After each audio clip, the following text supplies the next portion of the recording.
There we are, guys. So, the prediction over here, though, is who wins game number 1. Option 1 is going to be Suomi. Option 2 will be Sanber. Yeah, 5-minute period to make your bets. And yeah, let's update this as well. This is going to be Sanber. This is Suomi, of course. And then we have Asia. So this is round 4. Perfect. We are starting on Fish Beach. It's a pretty interesting map. This is once again the map that actually won the the contest for the Asian region. And then what else do we have over here? Well, we're gonna have for the civilizations then, starting on the left-hand side, Fedex playing with Britons and Lucky Roxx playing with Franks. For Fedex, Britons will provide a 50% wood discount on TC starting in the Castle Age. We also get for... yeah, for Britons 1 and 2 extra range and foot archer units in the Castle and Imperial Ages, except for skirm units. Besides that, Britons will get also 25% faster working shepherds, and for the team bonus, we'll have for Britons also 20% faster working stables, which, archer ranges, which can be pretty strong. Meanwhile, Lucky Roxx playing with Franks is going to provide an incredible complementary civilization over here with 20% extra HP on cavalry units starting in the field H onwards, as well as 25% cheaper castles. We get 15% also, let's see, we get 15% faster working foragers, as well as free farm upgrades, and then for the team bonus, they'll get 20% faster working stables. So it's pretty curious because with the faster working stables, faster working archer ranges over here, we could get to a good amount of units fairly early on. Meanwhile, on the right-hand side, instead Villese will be playing Japanese, which is more of a hybrid approach over here for this map, so he'll be playing for the water. And for Japanese, of course, we'll get 5, 10, 15, and 20% faster working fishing ships in the Dark Kilo Castle and Imperial Ages. As well as for Japanese, 33% faster attacking infantry units starting in the Field Age. A 50% discount on drop-off buildings, and for the team bonus, they'll get also 50% extra line of sight on galley line units. Now, I'm not really sure if I mentioned the extra HP and extra pierce armor that we get for the fishing ships for Japanese, but yeah, they'll get that as well. Hey Farid! Hello, hello, good afternoon. Welcome.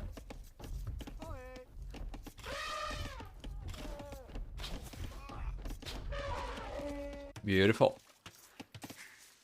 Down south, TheMax playing with Franks is going to have the same bonuses we already discussed for Lucky Roxx. So I'm pretty curious, the green player is actually going for a dock himself, so he'll be making a play for water. Meanwhile, that is not the case for TheMax, and does this signal a full land play for TheMax versus a hybrid play over here for Fedex and Lucky Roxx, as both players have already gone for the docks? It could very well be the case. Villese is getting away with some free geese over here from around Lucky Roxx's base. However, the fishing ships coming out over here, it's not really going to matter too much. You have one fishing ship already for Villese, one over here for Lucky Roxx, one over here for Fedex. And so far, neck and neck. So yeah, I'm pretty curious about this. Once again, we do have the potential for a lot of aggression early on, obviously, for Fedex and Lucky Roxx because of the civilizations producing units faster. But they will also be playing for water, which is going to take some resources away, right? Oh, that is really good. He does end up chunking a lot of HP off Villese Scout. Now Lucky Roxx is going out to the field edge faster than Villese, so if they keep on... yeah, you know, if Villese does not go immediately back towards his TC or his allies' TC, he'll most likely end up just getting cleaned up.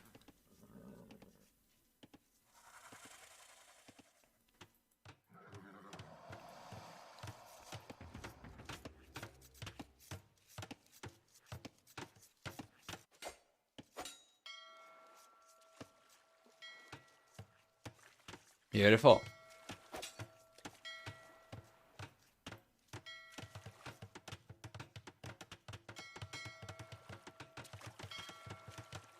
There There we go. FINNISH is on the way for everyone. The Max just being annoying. It's unlikely he'll be able to get a fishing ship down over here. He'll probably just end up losing a little bit of HP. Well, can't he? You know what? He might actually be able to do it. Yeah. Now he's got into the FINNISH, and what does Fedex do? He just turns around and bails immediately. He's bringing his own scout, but he's so far from the FINNISH that this actually might end up working in favor of the Max anyway. Because he can take on the scout himself too, he can take on the villager for sure. 2 villagers and scouts, going to be a little bit too hard for him to fight against, but he could potentially even get the fishing ship over there. Well, he certainly tried. He's been annoying over here, and if he's patient enough, until Fedex eventually lowers his guard, he could potentially come over and finish taking the fishing ship, but it's going to be a game of patience for sure. And he's been annoying over here quite a bit. Nice defense for Fedex. And the Max is gonna try to go for it. No, but FINNISH is already here for Fedex as well. And the Max gets the scout. Walks away. Well done. Played the game of patience over there, and he got rewarded for it. Still gonna keep on trying to get the fishing ship down. And he's actually doing a good amount of damage over there. Well played. Big walls coming over from Lucky Roxx against militias coming over from Villese. These are Minotaurs at this point already, actually, so Lucky Roxx doesn't end up getting pushed away from here. Because Villese still has a scout, he can potentially try and block villagers on the way to the TC, of course, but he's got to try and catch some villagers off guard, of course, exposed elsewhere first. And wait a second, did he actually get that? I'm not really sure if he actually got the mill over here. I think that might not have been the case. Lucky Roxx might have just deleted that. But yeah, very good pressure from Villese. On the left-hand side, over here we see the Max still putting a lot of pressure. He's got Spearman forward. He did end up losing the scout in the end, as now we see Fedex go for his own units to defend himself with. But however, we'll see one villager going down over there to the Max's scout still. The woolen is kind of exposed, but we have Spearman coming over, so the Max is going to be extremely cautious.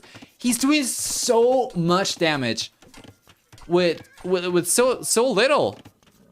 This has been incredibly effective for him. It has also been the case for Villese, of course. Let's actually go and take a look at idle TC time. You know what? Villese has gotten a little bit of extra idle TC time compared to anybody else. But still.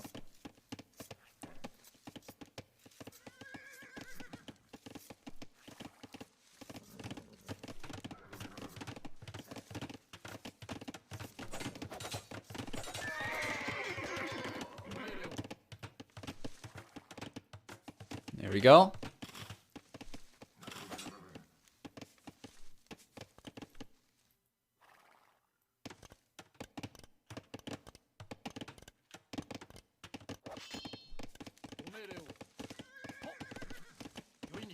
Beautiful. Nice quick walls over here for Lucky Roxx as well. Oh, it was open though, but he realized.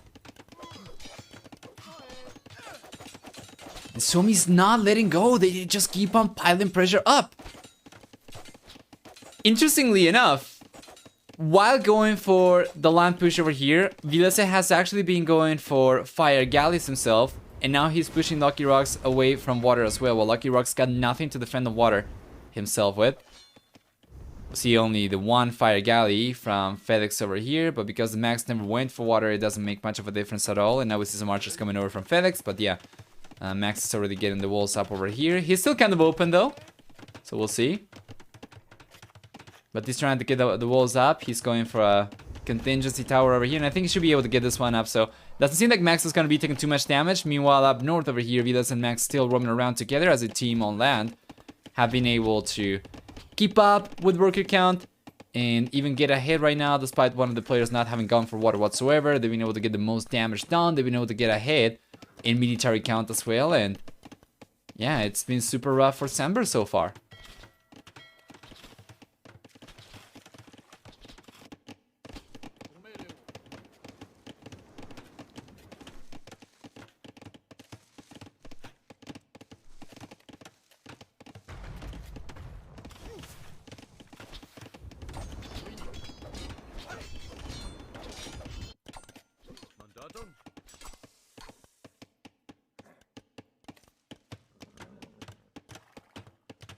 There we go.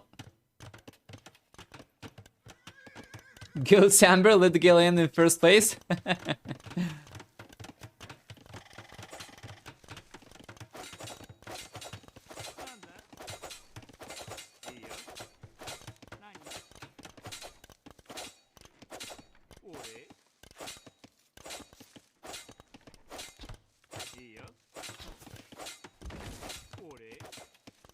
Fantastic. Yeah, good pressure over here from Villese, by the way. He scattered the units around so that he denies more economy from Lucky Roxx. Hold on. He's getting water control over here as well. He's got the most fire galleys compared to anybody else. Although, Lucky Roxx got some scouts over here. Might be able to get extra villagers down. He's been able to get one so far. Let's take a look at Eco KD. Up until this point, it's been so much better for Suomi. The one villager we saw go down over there from the max, and the one villager he's just lost right now as well, are the only two eco units that Sanber's been able to get up until this point. Meanwhile, you take a look at Suomi, of course, and they've already been able to get so much damage done. I mean, check this out. It's going to be a 12 to 2, so a 6 to 1 eco KD ratio so far. There's a tower on the way for Villese. Should be able to get this up, I think. He's got spearmen. He's got scouts from the max as well. Looking good for Suomi.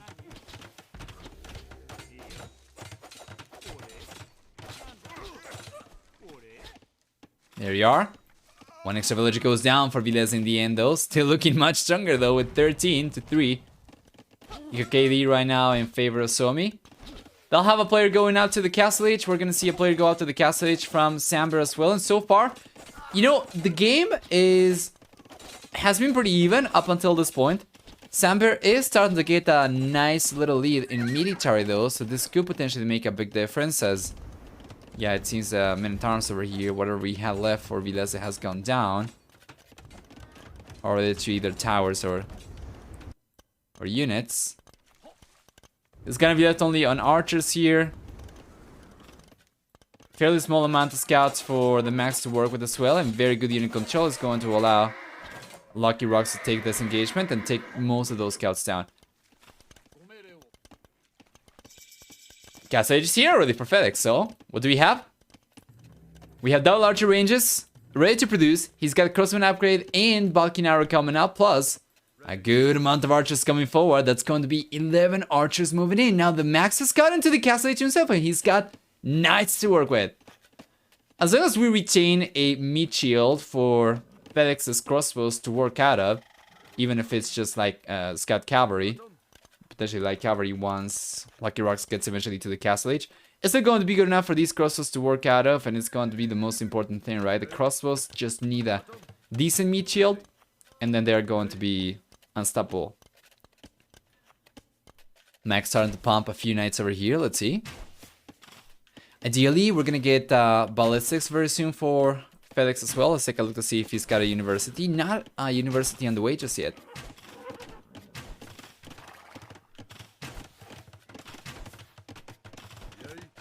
Do you know Sanber is named after the airports of San Diego and Berlin because they are just as connected, right?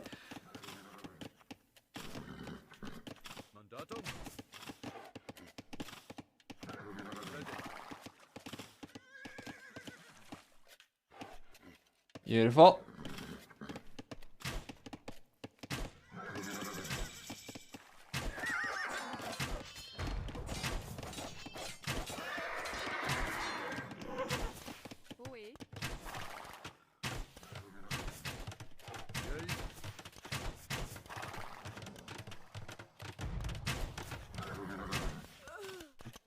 Nice.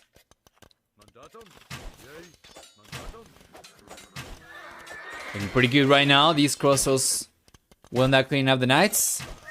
Will maybe, but they're not going to be left on too high numbers. We have 2 knights left over here still. Third knight's coming over, and these crossbows have gone down in numbers quite a bit. We have about 7 only, so it's not the largest amount of units I have seen at all. Especially now that Villese is bringing his crossbows over as well, Fedex's units will certainly crumble. And Suomi, after getting to the Castle Age, does manage to catch up in military count over here, and it's still neck to neck. Neck and neck right now. Sanber 115, 112 population for Suomi. Second TC is coming up already for Lucky Roxx. Meanwhile, we already have a second TC for Fedex. So far, they've been able to keep up pretty well.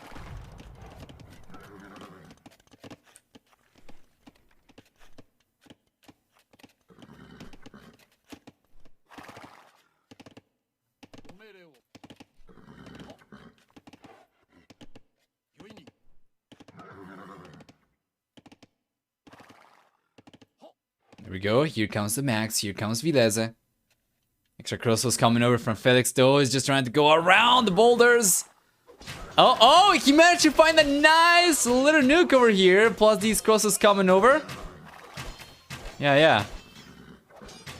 Max ends out getting kind of pushed away. However, very good unit control for Villese. Just taking the crossbows down right away. Prevents Fedex from getting to a too large amount of crossbows. In any case though, the Max doesn't really have too many knights over here to work with. Villese, and most importantly, does not really have too many crossbows to work with over here. So Sanber's looking a little bit stronger, and they're pushing back against the Max base. And Max is going to pull those villagers away from the forward wood line over to the back reeds. And he's got the second TC coming up.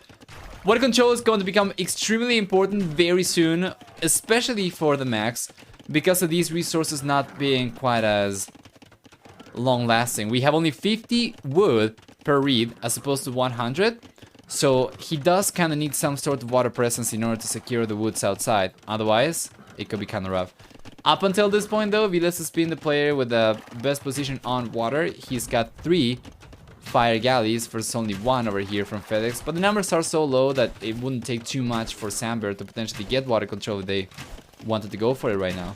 In any case though, it's looking good for them. They are ahead in population by about 10 extra units. They do have more military and more workers as well compared to Suomi. Now let's check this. We see a surround coming up over here with the Max bringing a few knights from behind. We're gonna see these crossbows actually take those knights down for the most part, but they are still getting surrounded by extra knights. So this is actually a very good engagement for the Max. And for Suomi overall. Just trying to get the crossbows down ASAP. While retaining his zone, of course. But now with Lucky Roxx sending his own knight forward, taking those crossbows down. It seems like the engagement does end up going kind of pretty even. Well, Lucky Roxx might have got to push away over here. They still retain a higher worker count and a higher military count. So it's a very, very good game so far for Sanber.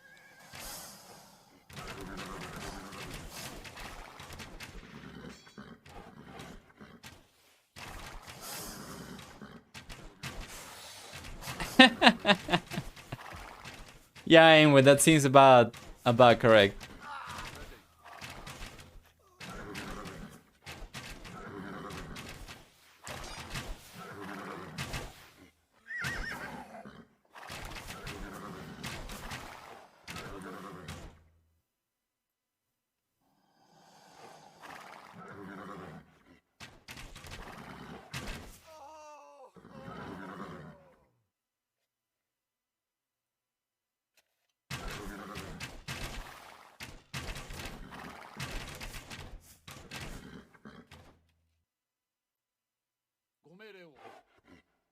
Beautiful. Overall, looking at a little bit in terms of HP pool, is looking at this point a little bit better for Suomi. And not make too much of a difference much longer, we'll see. Yeah, but the hill's pretty good too. The hill's certainly going to give them a little bit of an extra lead. So, Sanber's just gotta group the units up. See a second wave of knights coming over around, actually. This can be really good. There's one villager over there going down for sure. And Villese was probably not expecting, right? Because they have all their units at the center. They were probably not expecting Sanber to split their army up and go forward. But this is what's going to allow Sanber to get a stronger lead. Now in worker count as well. Because of this raid being so effective. And a lot of villages going down already. Fishing ships going down as well. Light cover is on the way now for Lucky Roxx. Oh boy. Yeah, Fire Galley is not gonna do much of anything, I'll tell you that much. I see extra fire galleys coming out over here for Villese, but doesn't seem like they'll be able to achieve too much. So Sanber's looking good, guys. Check this out. They'll still retain the military lead. They have higher HP pool over here compared to Suomi, so depending on how this engagement goes, here very well. End up pushing Suomi away, and this is a pretty good engagement. Check this out. He was baiting the knights from the max over to those crossbows so that they get cleaned up. And now the HP pool is significantly higher for Sanber. Max will obviously, and Villese will try to hold on to the hill advantage over here as much as possible, but it's going to be pretty rough. There's a counter push coming up over here from the Max, trying to split a few of those knights over to go forward. But very, very good defense for Sanber. So far, they've been able to hold on to their lead every time. Yeah, now it's starting to look one-sided enough that they might be able to take the engagement right away anyway. So let's check. Never seen Fedex and Lucky Roxx before. Where are they from? They're from Argentina. Fedex has been around for a very long time. Lucky Roxx has been around at the very top level since not that much, I would say. He's been a high-level player for a while, but he's fairly recently got into the very top. Yeah, they are actually doing pretty well.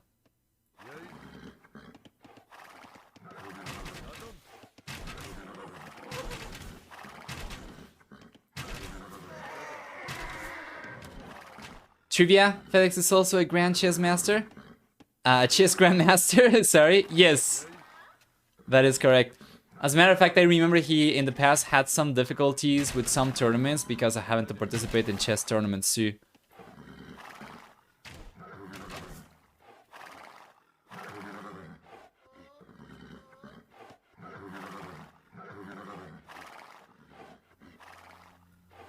Well, what is Age of Empires if not real-time chess, right? Especially on Regicide. Oh man, this is going to be a struggle for the Max.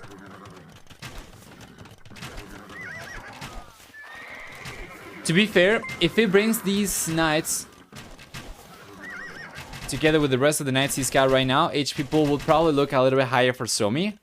Military or army value would probably be a little bit higher for Suomi as well, but he's been taking a bunch of free losses over here to the crossbow, so it's not been the best.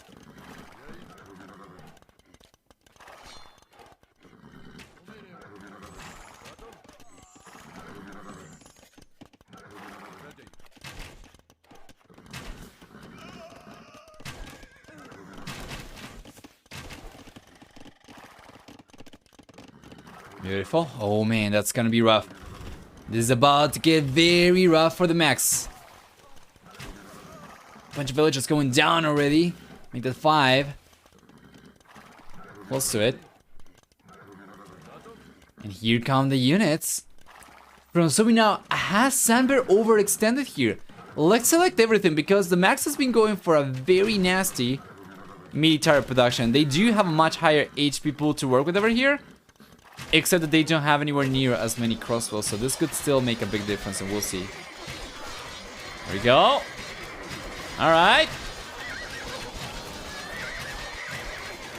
Beautiful. Yeah. These crosses over here from Fedex are actually getting a lot of damage done. And HP pool is going to be pretty close now because of it. As long as we have enough knights over here for Lucky Roxx to provide a meat shield, these crosses are going to be stronger from Fedex.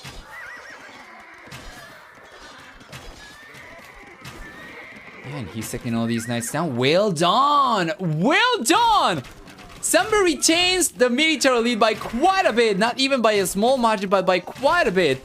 So now on the right-hand side, Lucky Roxx is sending all his knights over. And that's going to be enough for Suomi to call the GG. And Sanber takes game number 1 over here.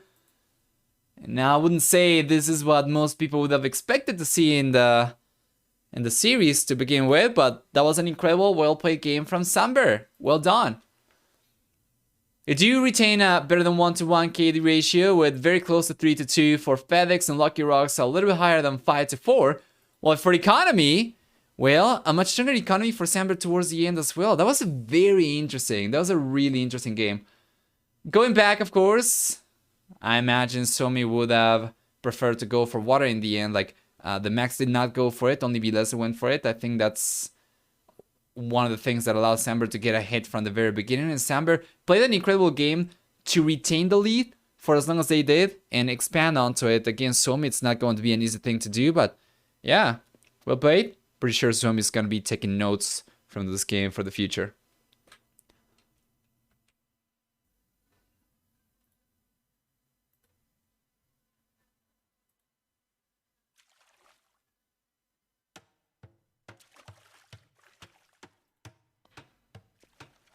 Let's fast forward. Probably a subpar start. Well, Fedex and Lucky Roxx were on the left-hand side. Villese and TheMax were on the right-hand side. DC is coming up significantly faster for Suomi, actually, so that cannot be it. Well, a little bit faster. Well, worker count's about the same over here, so Fedex actually called the restart. This is really interesting because Suomi managed to get the TCs up a little bit sooner, but they struggled to keep production going all the time. And they actually struggled to keep the villager lead. Like, oh no, never mind. We do have Chinese for both for both teams. Okay. So okay, Sanber calls it because they are falling behind a little bit. Okay, that makes sense. Let's go back.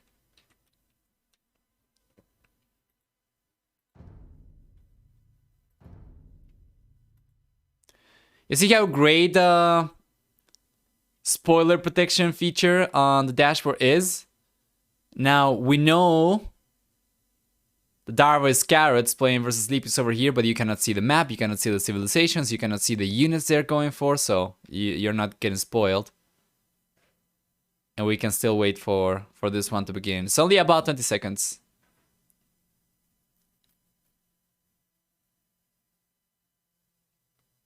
Max forgot cube mod. Man, imagine. Actually, we have had restarts before for people forgetting about turning their mods on.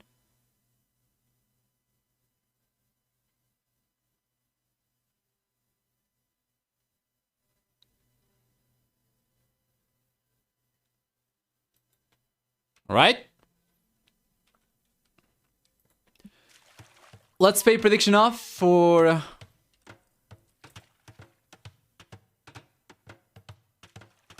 game number 1. Let's enable predictions for game number 2. There is a pause though. What's going on? Is the game actually paused? Fedex is asking.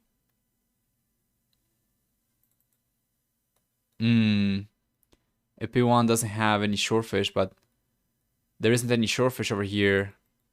We do have some over here though, up north. But I don't think these are player specific now, are they? Yes. Yeah, Max says that not always shorefish, and he doesn't have any himself actually.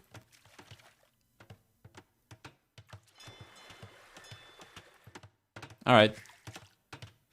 These are coming up then.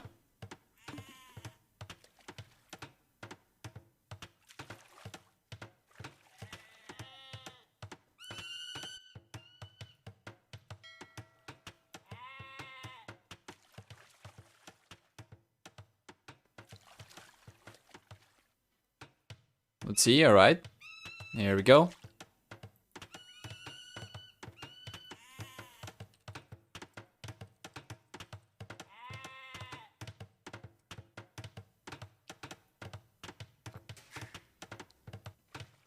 Yeah, and the T's are coming up.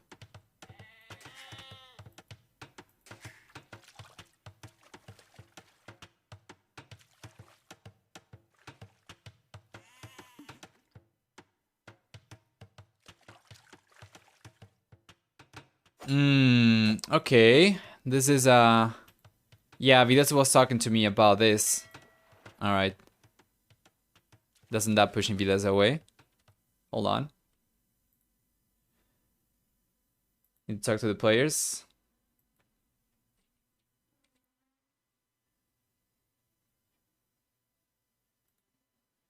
1 second, guys.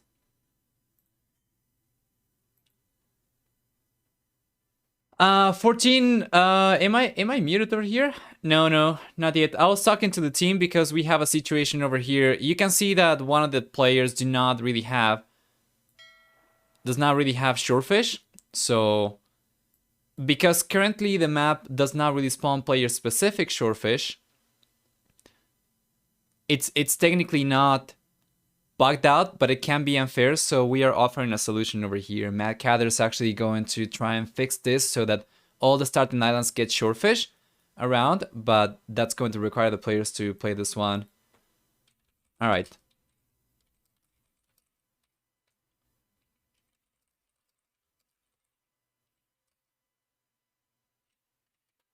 Okay, perfect. Yeah, they are going to play this one as game number 5, so there is some time to fix this for the set. Perfect. And we are just going to go back and wait. They are going to use a different map for game number 2. Welcome everyone to game number 2 in the set. It's going to take place on Shoreland right now. We are going to retain the same civilizations for game number 5 on the same map as well. It's going to be Takashima for the final one, but yeah, for game number 2 we have different civilizations, which is great. This time around we get Fedex on the left hand side playing with Italians, joined by Lucky Roxx who's playing with Persians. Meanwhile on the right hand side we get Villese playing with Vikings and TheMax playing with Italians instead, so this is really curious. Now, let me enable predictions. There you go. You have 5 minutes to get your predictions going. Taking a look at these civilizations then, starting with Fedex's civilization first. Italians here will provide, and that's also going to be affecting TheMax, of course. A 15% discount to go up to the next stage. A 15% discount on fish and ships. Besides that, we also have for Italians 30% cheaper gunpowder units. We get 33% cheaper university and dock upgrades. As well as for Italians, for the team bonus, they'll provide access to condottieri from the barracks in the Imperial Age. Down south on the left hand side, Lucky Roxx is going to be joining forces with Italians with Persians this time around, which means that he's going to begin with 50 extra food and 50 extra wood. We'll have in addition to that, for Persians, twice the HP on TCs and docks that work 10, 15 and 20% faster in the Feudal Castle and Imperial Ages, and besides that, for Persians, we're gonna get, for the team bonus, 2 bonus damage from... Oh, check this out though! Villese is going for a lane! Gonna get 2 bonus damage from Nightline units against archers, so let's take a look at this. Real quick, Villese has gotta be careful, of course. He just gets too far away, the board's going to lose vision of the scout. So yeah. He's playing this really well so far. Yes. And now he can actually just get... You know, if it weren't because of this rhino over here, this rhino would have lost aggression because he stepped a little bit too far.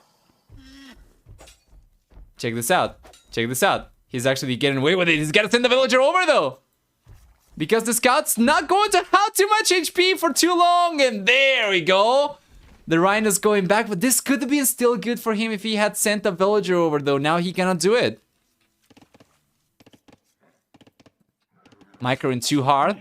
Yeah, and check this out. Because he got pushed away by Fedex over there and that losing a lot of HP. Now Lucky Roxx actually going for the counter lane. Gee, well done. Sanber's looking strong so far now. Check this out. What is Fedex going to try to block the villager? Certainly going to try. Yeah, and you know what? Villese is going to try and block the rhino over here. Yeah. And Villese gets away with the rhino over there. That's gotta be kind of frustrating for Sanber. Villese did such a good job laming the rhino himself. He was actually able to get very close to the TC whilst Lucky Roxx actively trying to block the rhino. Plus, you know, Fedex putting pressure against Villese's scout. And then when Lucky Roxx got the opportunity to get lame going himself and he's completely uncontested, he loses the rhino. But yeah, we couldn't really talk about the rest of the civilizations over here. We have only one more civ yet to introduce, and that is Villese. He's playing with Vikings. That means free wheelbarrow, We're going to have also free handcart for Vikings, as well as 15, 20, and 20% cheaper Navy units in the Feudal Castle and Imperial Ages. Besides that, infantry units will get 20% extra HP, and for the team bonus, we'll see for them a 15% discount on dogs, which is great. So yeah. Viking condo? Yeah, absolutely. Could definitely be a thing here. Always bet on the other dog. Let's go, Big Sponge!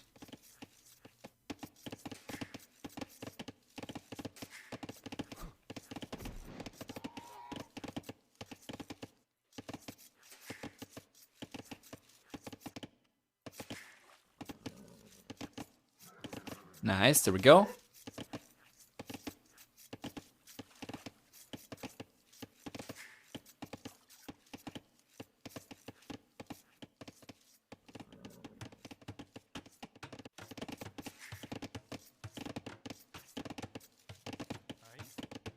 Beautiful, barracks already on the way for the max. Almost everyone except for Villese. They're going up already to the fuel H. If we take a look at who's been going for water, everyone's been going for it because it can be so important. And we have seen this already a few times. Because of the outer water, there's a lot of fish, a lot of extra resource over here to collect from. However, if you do end up getting a good amount of Navy units out, you could potentially control the center crossings too. So there's that.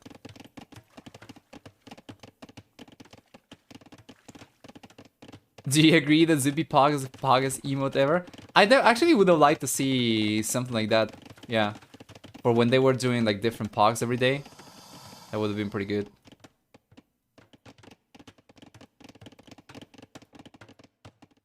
For Doc coming out for Lucky Roxx.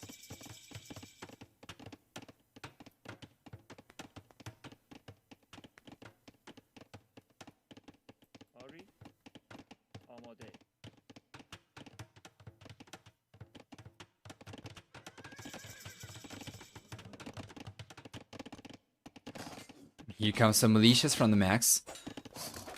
So, Fuel H is going to take some time for Villese to get there. Someone's already going to start putting some pressure. Can he get anything done over here though? He'll try.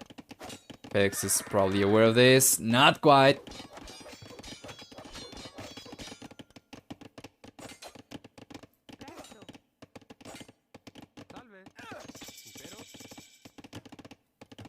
Fuel H is here for Villese.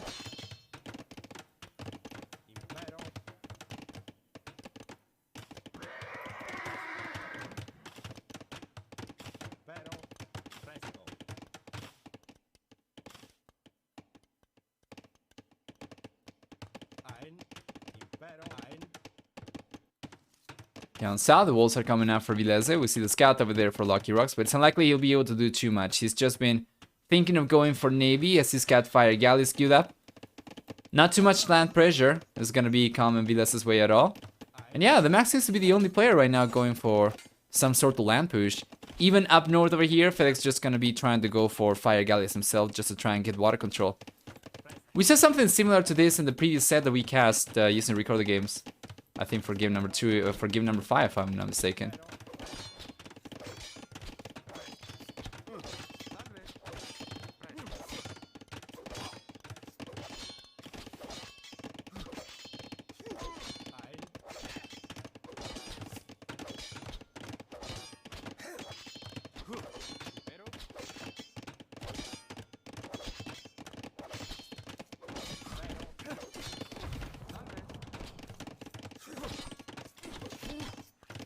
Here we go.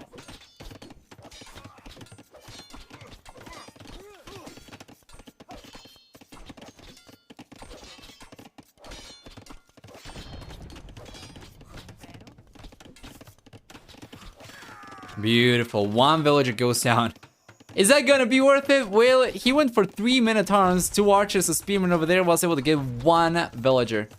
Sanber now is pushing the max away up north from water. We're gonna see down south over here, Lucky Roxx as well, putting a lot of pressure, and Vidas has got some galleys, but he's already under a lot of pressure over here. Might end up cleaning these units up, but he's already going to end up losing a few fishing ships, or at the very least 1, I would imagine. Not quite. Yeah, but regardless, Sanber's managed to get a very nice work lead because of this. Yeah, beautiful. Max doesn't end up losing this one as well. And wow, Sanber's looking strong, guys. Lucky Roxx's gonna be the first player to click up to the Castle Age as well by quite a bit compared to anybody else.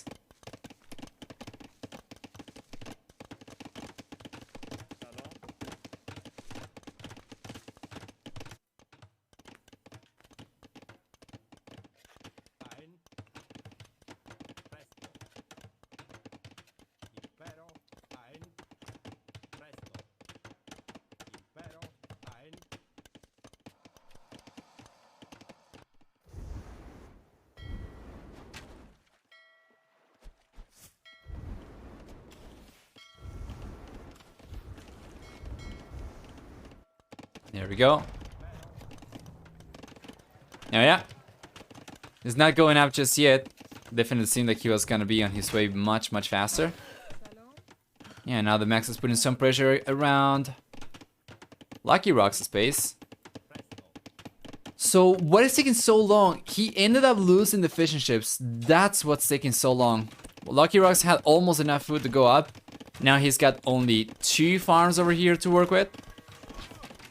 Yeah, and no access to food anymore. He's gotten the market up so that he can balance his economy and finally click up anyway, but it's been kind of rough, certainly. Now we're gonna see Max click up to the Castle Age, for instance, but his economy is a lot more organic. He does end up using the market to accelerate it a little bit, but yeah, still like he's got 17 food workers over here compared to only 3 from Lucky Roxx, though.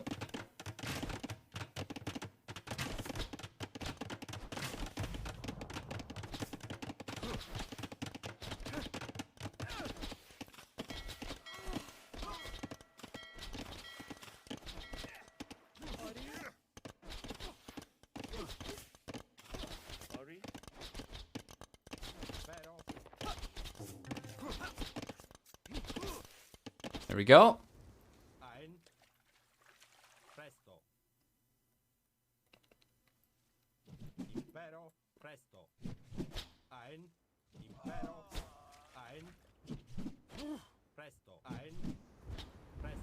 Yeah. Guess it's gonna be here very soon.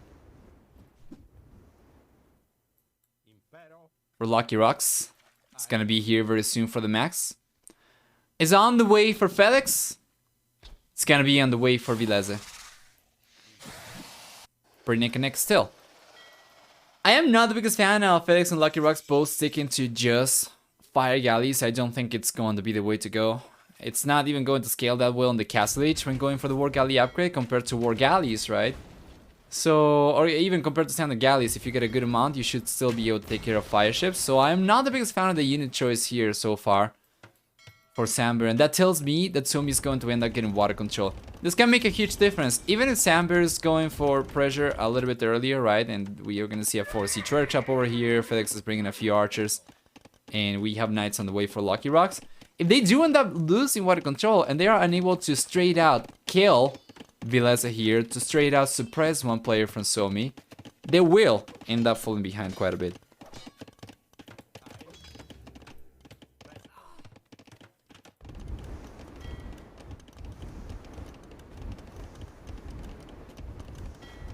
Where is Nova Pog? It's on its way, for sure. I think before the end of the month, we should already have some of the new emotes that I've commissioned a while ago. My friend's been swamped with work though, so it took some time, but yeah. We should have some new ones.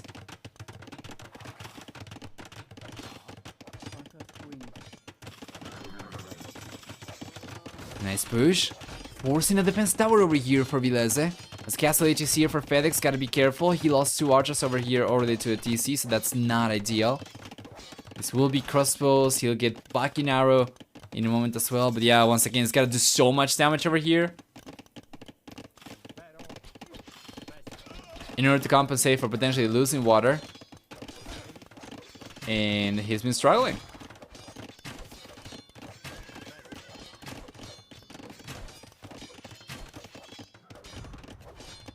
Are you going to spoil the new ones? I already said which ones they were going to be, but I can tell you, yes, for sure.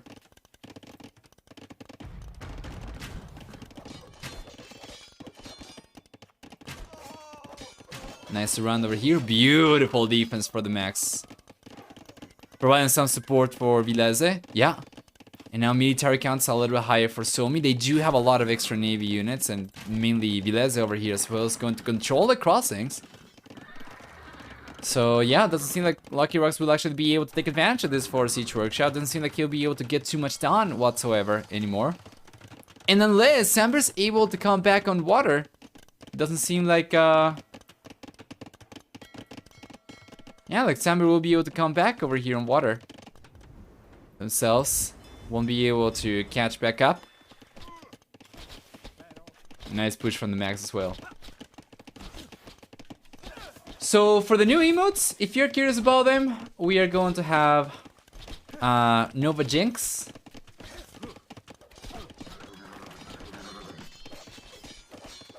We're gonna have also Nova Hype, Nova Dead. We're gonna have Nova Paw, which is a or POW rather, which we're gonna use for big shots or demo shots. We'll also have Nova Lurk, Nova Cato, Nova Pog, and then we are going to have some animated ones. We're gonna have Nova Big Brain. It's going to become animated. Nova Oof, GG, Nova High as well, and then also Nova Doodle.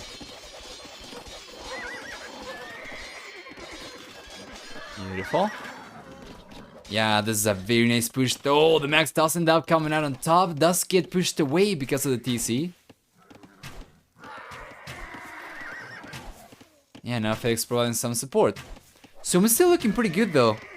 Notice how Villese now has split his army up. So we have on the left hand side some war galleys. At the center some war galleys over here. Not only will he control the crossings, but now he could potentially even prevent Sanber from fishing anymore. It's going to be mainly detrimental for Fedex. He's the only player with fishing ships still from Sanber, but it's still pretty interesting.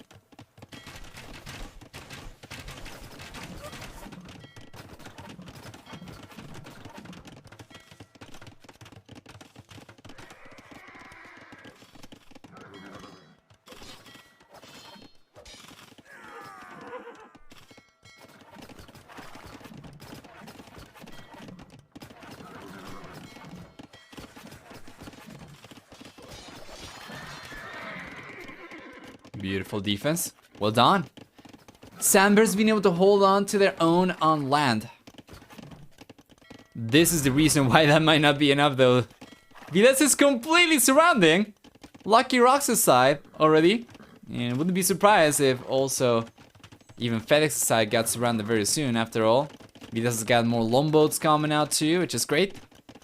These guys will be pretty good. Yeah. He'll be able to get the surround going for sure. Anyway, villagers are going down there. Nice quick walls coming up over here, but it's not going to be on time though. It's open on the right, it's open on the left. Oh, that's gonna be a lot of units going down. This is so rough. Already for Fedex.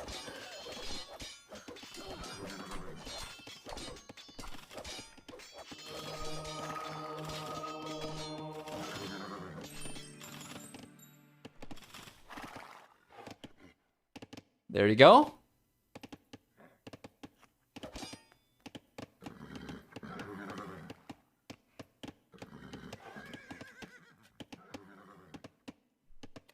Death certainly looks like it, currently.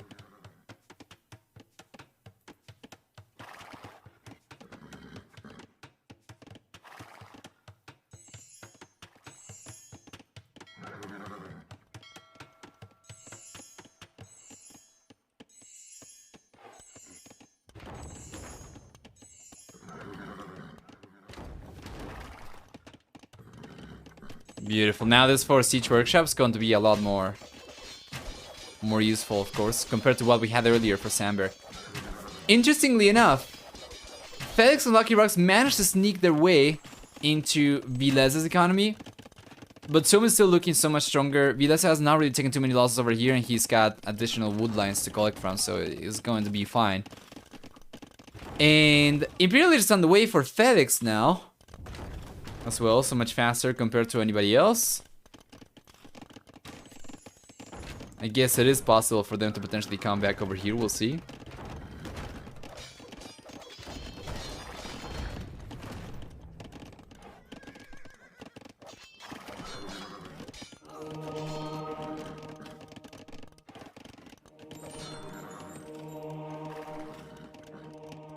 Beautiful push. Yeah, and it's going to take so much damage from Fedex in the Imperialists to actually compensate for this. Well, we'll see ballistics coming up over now for Villese. He hasn't really had it up until this point, so he can't really do too much. Might be able to still get some of these crosses down though. Yeah, he's doing a good job. He's going for ballistics because he noticed about the crossbows. So he cannot really control the crossing without that. I finished researching it a little bit too late, but is it going to be enough crossbows though for Fedex to actually push units away with the Arbalester upgrade? It's only 10, it's not really too much. How many archer rangers do we have? He's got 2 and he's going for the third one.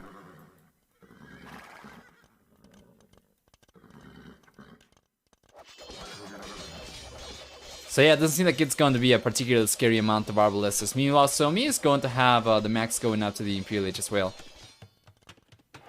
Max playing with Italians will get access to Cavalier, and most likely we're going to see Villese provide archery if he's ever going to make a switch to a land push. Oh yeah, there's some stables coming up over here for the Max. We have a castle coming up for him as well. Most likely for conscription.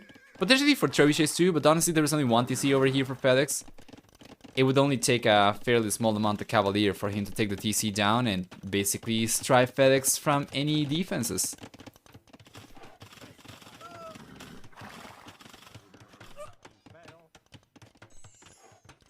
Left hand side though, check this out, here comes the Max. How many knights do we have?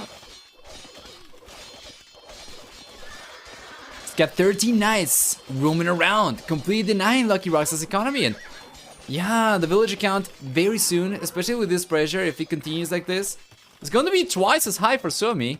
So it doesn't seem like there's much of a chance for Sanber to come back. And I know I've been saying this for most of the game, but ever since Sanber lost water, it's put them in a pretty precarious position because controlling the crossing over here is going to leave Suomi to set the pace of the game over here, to control who goes where. And while Fedex+Lucky Roxx were actually able to go forward against Villese and break through over here at one point, they didn't really manage too much. Ended up losing most of the units anyway. And yeah, I do like the fast fire ship push over here for Fedex though, because it's so much stronger against any Castle Age units compared to like fire ships versus Field Age units. But it's not going to suffice simply because Villese will be in the Imperial Age very soon. He'll be able to go for Elite Longboats, he'll be able to go for Galleon, he'll be able to go for whatever he wants, and these fast fire ships will not be quite as strong anymore.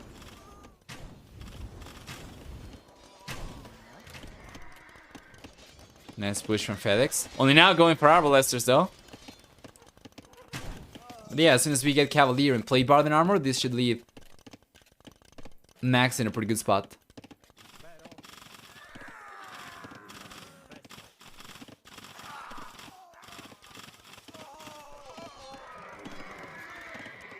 There we go, Imperial Age is here. And that's going to be GG. So Suomi, they catch up. 1-1. We'll jump into game number 2 in a second, of course. Let's take a look at the achievements first off.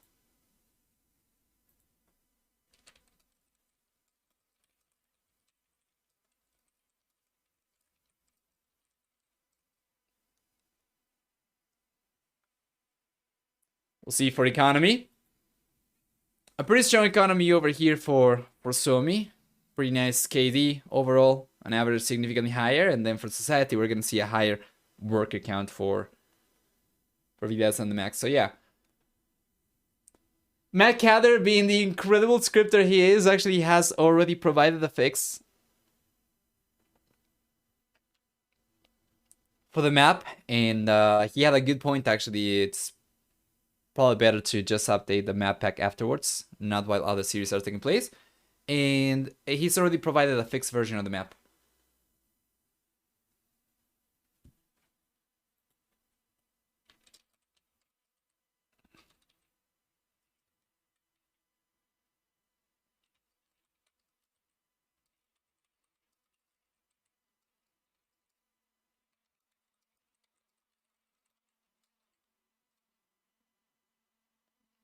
Okay.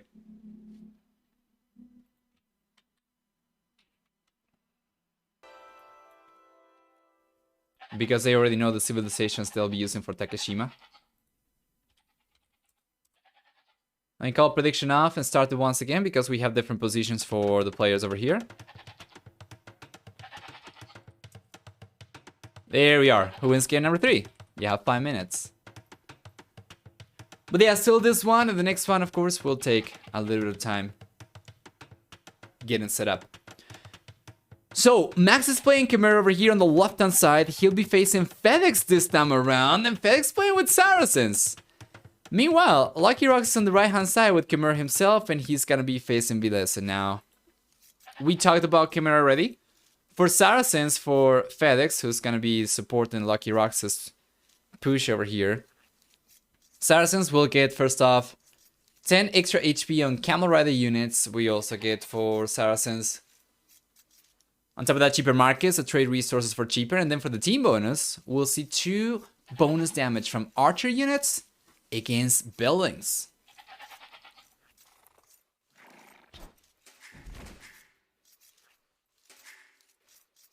There we go. Meanwhile, for Villese Civilization, the Mayans, I think we might have talked about Mayans before. I'm actually not 100% sure. I think we might not have seen Mayans. So they will begin with 1 extra villager and 50 less food because of it. And then on top of that, we're going to see for Mayans also 10, 20, and 30% cheaper archer units in the field castle and Imperial Ages, as well as 15% longer lasting resources. For the team bonus, we'll also find for Mayans a discount on walls, which on a map like this might not really make too much of a difference because it's so how open it is. The only way for you to effectively wall yourself is going to be like going for something like this, right? Which is not going to be particularly practical, of course. And this is just connecting resources, honestly. You're not even saving that much wood or that much time connecting the stone or connecting the wood, so they could potentially just go beyond these resources too. And yeah. Probably not gonna happen.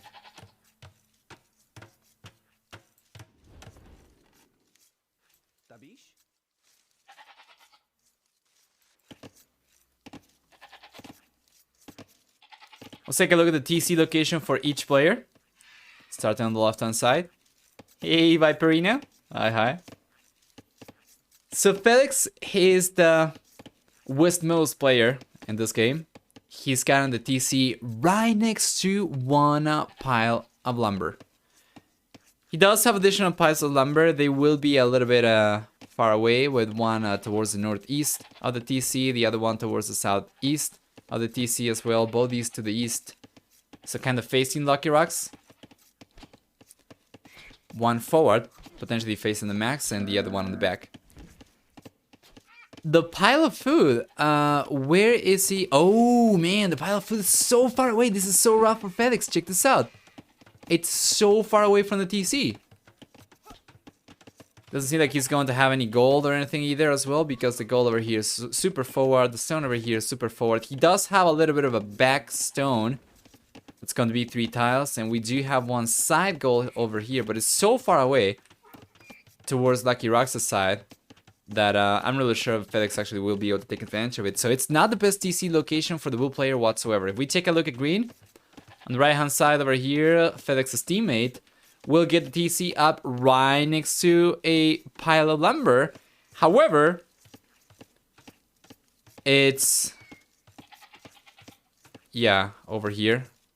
The goal is going to be forward for him as well. So he actually has both goals forward over here compared to his teammate. At the very least, there was one somewhat backish gold over there for Fedex, or side-ish gold. Both of these will be forward for Lucky Roxx. And the pile of food is actually so far away as well, towards the right, that it could potentially be exposed. Finally then, taking a look at the south over here, we're going to see towards the southeast Villese, who's facing Lucky Roxx. Get the TC up right next to the pile of lumber. He's going to have also the pile of food very, very far away from the TC. While we do have some side gold over here towards the east, and I don't see any back golds at all. On the left-hand side, towards the north, yeah, this will be super, super exposed. So everyone is incredibly open. Yeah, even the max over here as well. Yellow player 2. He's got one pile of food. We have some goal forward. We have 1 goal on the back. So this is probably the best goal that we have seen so far from these players. And he does have 1 stone on the back. Yeah. He has kind of the TC right next to a pile of lumber. How many resources each pile? So the pile of food is going to have 750 food. This is the exact same you will get by having 6 berry bushes spawning, except that you collect from a single tile. And then for wood, of course, wood's going to be available in an infinite manner over here from the piles of lumber. These will have 100,000 wood each. And they never run out, because I'm pretty sure if you eventually do end up taking 100,000 wood from one of those, it just regenerates. So yeah, it's super open. This is what you probably think about when you're thinking of an open map. And of course it's going to have its place. Players will be able to utilize this as their home map.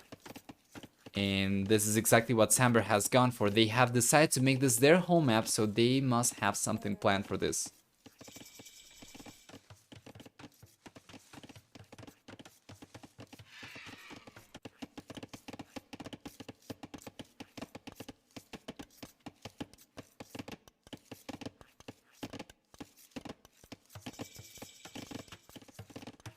Village is here.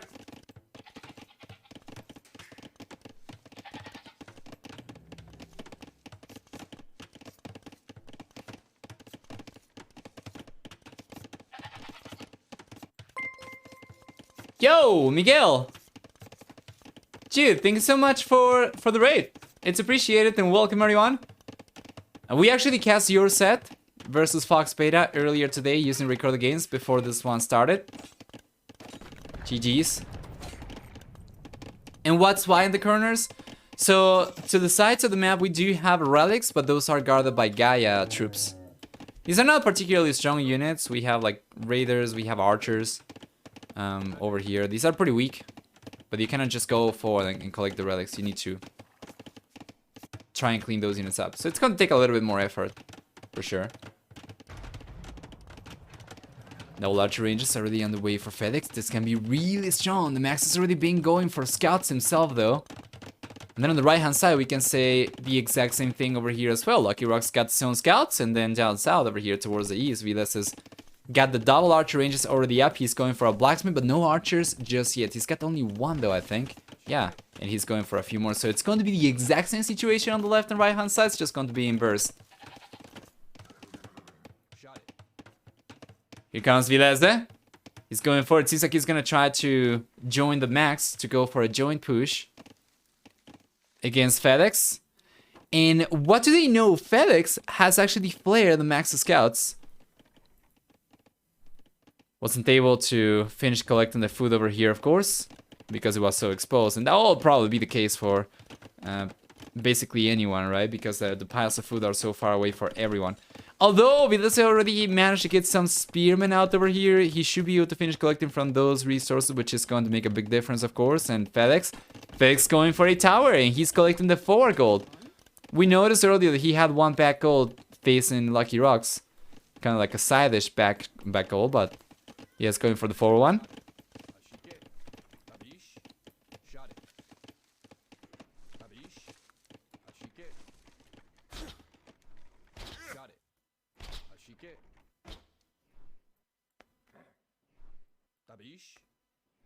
Beautiful.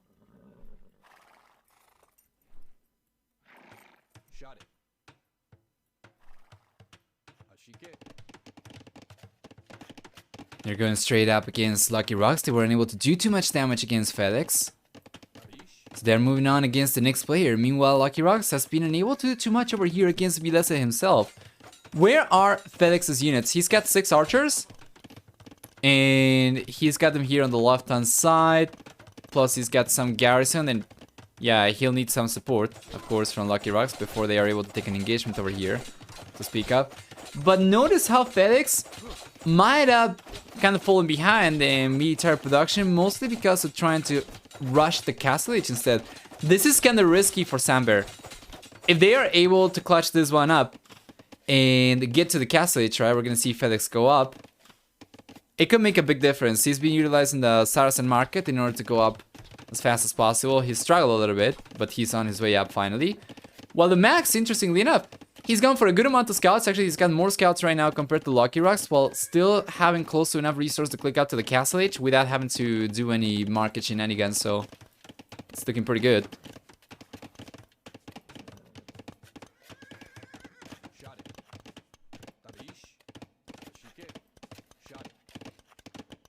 Let's check. Down south. Oh, here comes the scout though! Here come the scouts! Straight into Max's economy from Lucky Roxx. There was one opening. One village has gone down over there on the gold already. Max does manage to carry some villages inside the tower in the house. But he's already taken one loss. So is that going to be the first eco kill? Kinda. We see one villager going down over here from Lucky Roxx to Villese and Max's push. Joint push on the right hand side towards the north. So it's going to be right now 1-to-1 eco KD. Both Lucky Roxx and Villese will be on their way to the Castle Age very soon. Lucky Roxx got him bit by a little bit. But yeah, still Sanber kind of struggling. For military count, they are behind and we have almost twice the military for Suomi. This can change, of course, with Fedex having a significant lead to the Castle Age himself, sending a bunch of archers forward, and these will be crossbows with Black and Arrow very soon. But yeah, Lucky Roxx instead, on his side, he's still exposed to the archers and scouts from Suomi.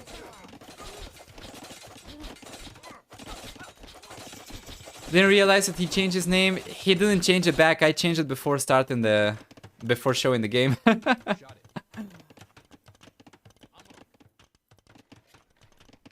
The Argentinian players are great, beautiful people. Greetings from Aguas Servidas, Córdoba. Yeah. Argentinians are so great. Greetings from Argentina.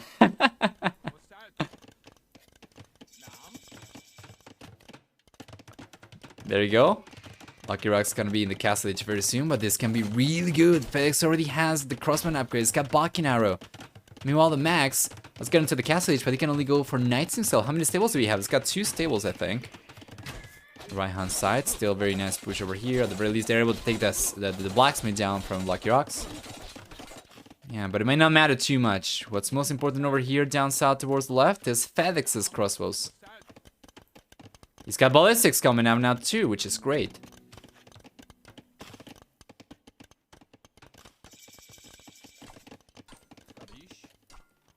Can Villese deny the wood from rocks? Nah.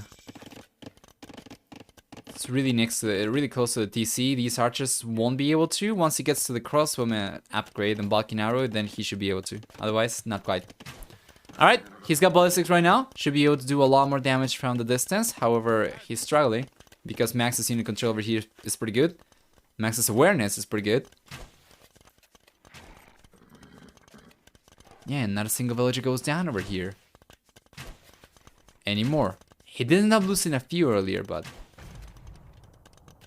not much more. Extra crossbows coming over. Now Villese has got the crossbow upgrade himself too. Sanber's behind the military count, but they are ahead in economy a little bit. On the right hand side, this is huge. Oh, Lucky Roxx manages to find exposed villages from Villese. So he'll take 2. Yes, sir. Can he get any more? Probably not. The rest of the villages will be kind of next to the TC, so it's super rough. Yeah. This is starting to get very scary though from Suomi. It's a lot of knights, man. A bunch of crosses over here as well. 26 versus 22 from Fedex. So even with the defender's advantage over here, Fedex seems to be struggling for military count against Villese. And this can be the beginning of the end. While we do have a nice eco lead for Sanber right now, they are behind in military, and that's a scary amount of units coming over from Suomi. He's gonna try to get the surround going, and the Max going after these crossbows. He will clean these up! Most likely not, and he's gonna be left on a good amount of knights, which means this tower, you can wave goodbye to that. From Fedex. Because the tower is defending the gold as well. He can wave goodbye to his gold income. And if we take a look at resources, well, he doesn't really have too much to keep on going for archers. He's got 8 sorry queued up. But he'll most likely end up losing. He's most likely going to end up falling behind in production by quite a bit. So yeah. Good unit control over here from Villese as well. He's targeting individual units specifically, as opposed to just letting the archers attack themselves on their own. So yeah, tower's going down. Lucky Roxx is bringing a few knights over here. Suomi already so far ahead, and they're going to keep on sending more and more units by the minute too. So this might be a somewhat short one.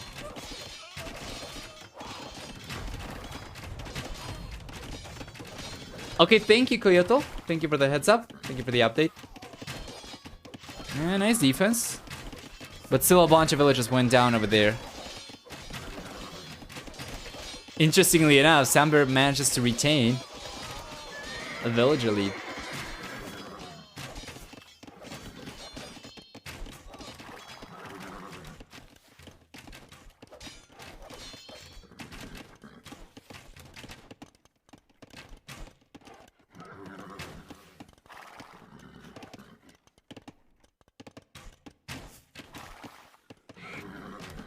There you are.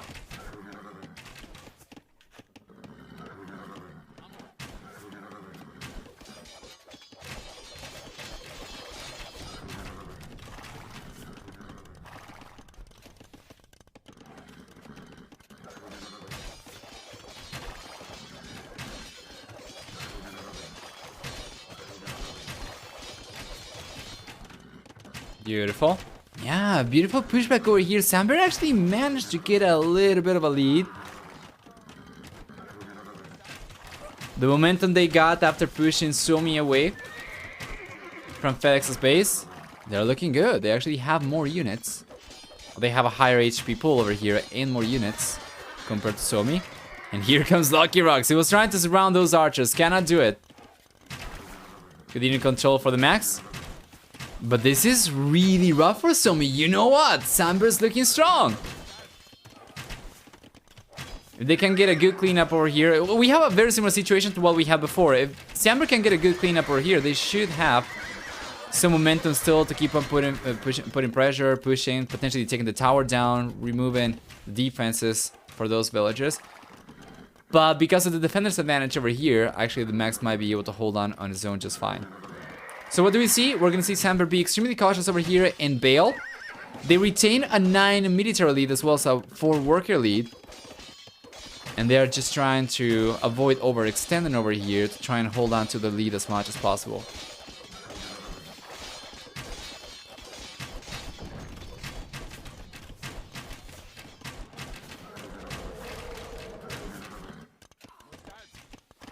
There we go. Nice.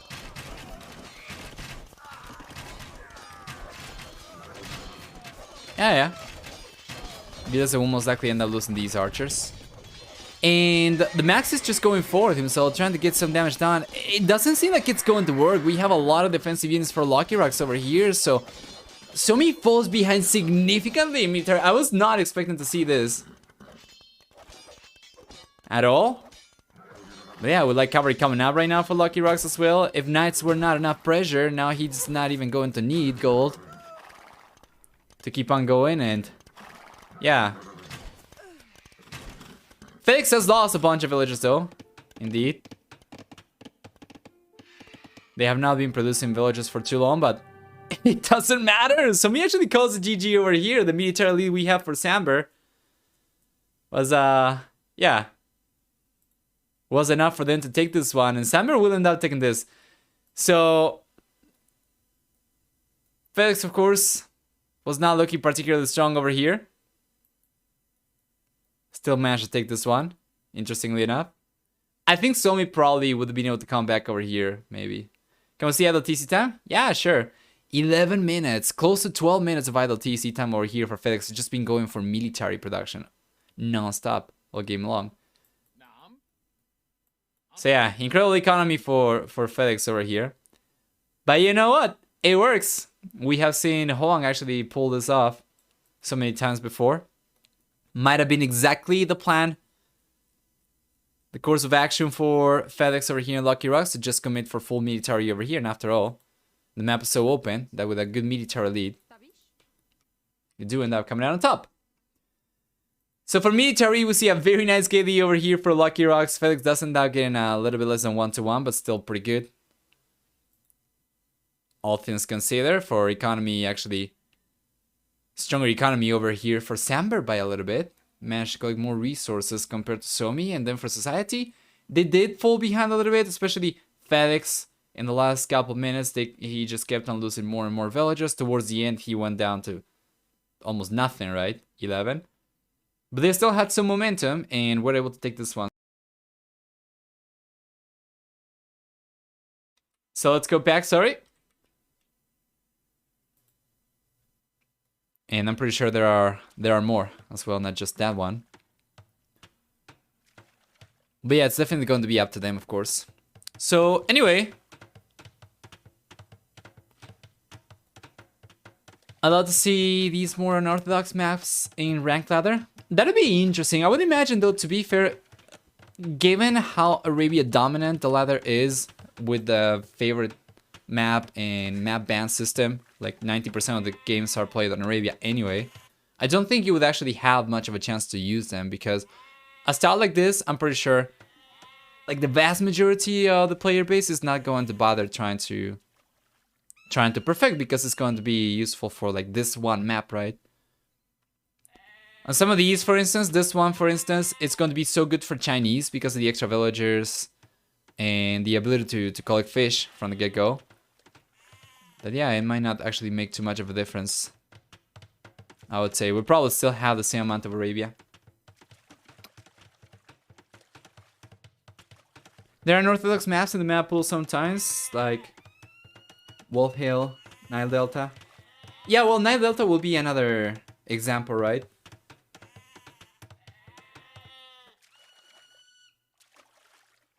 I don't remember what website actually kept track of how many games each map was played for ranked at each individual elo range, but I remember seeing Arabia being played for the vast majority of the games, and then usually Arena is going to be played like second or so, and then the other games are going to be played just a handful of times.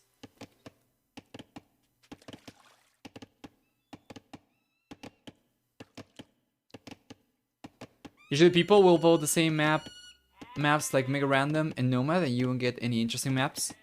Well, I guess you can have some interesting map generations on Mega Random, but I do get the point. So, we have the same civilizations we had the first time that they actually used this map. It's going to be Chinese for Fedex and for Villese. Meanwhile, we're going to have Persians for TheMax and Japanese for Lucky Roxx. For Chinese, we'll get 3 extra villagers upon getting the TC up. They will also begin with less resources because of it. I'm actually not really sure that's the case on this map. I would actually have to go back and check real quick. I'm pretty sure that I saw this already. Yeah, it's actually going to be the case over here as well. Yeah, I think so. No food. But on top of that, we're gonna see for Chinese also 5 extra line of sight and 5 higher population support on the TCs. Besides that, they pay less for upgrades, 10, 15, and 20% cheaper upgrades in the Feudal Castle and Imperial Ages, while for the team bonus, they'll provide also 10 extra food on farms. They'll provide that to themselves and allies, of course. That's going to be about it. Affecting both teams over here, it makes a big difference, of course. Now, for Japanese, we have talked about Japanese before in the set. For Persians, I'm really sure we have done so. I think we might, yeah, I think we talked about Persians already before. So yeah, we'll see what we get. Players should be going up to the fuel age very soon, and while it might seem a little bit too early right now, getting water control over here, water presence is going to be extremely important, of course. Spec dashboard shows 90% for Arabia and 8.6% for Arena, the second most played map from ranked. But in the top 250 players only. Yeah, exactly. It'd be nice having the choice, I guess, but I don't think in practical terms it would make much of a difference. From all the people watching right now, I'm pretty curious. Guys, does anybody over here actually prefer playing something other than Arabia?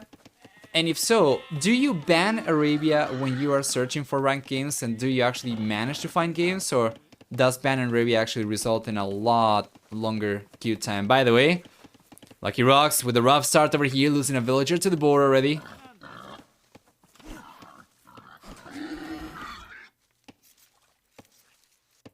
You on the right hand side, Villese.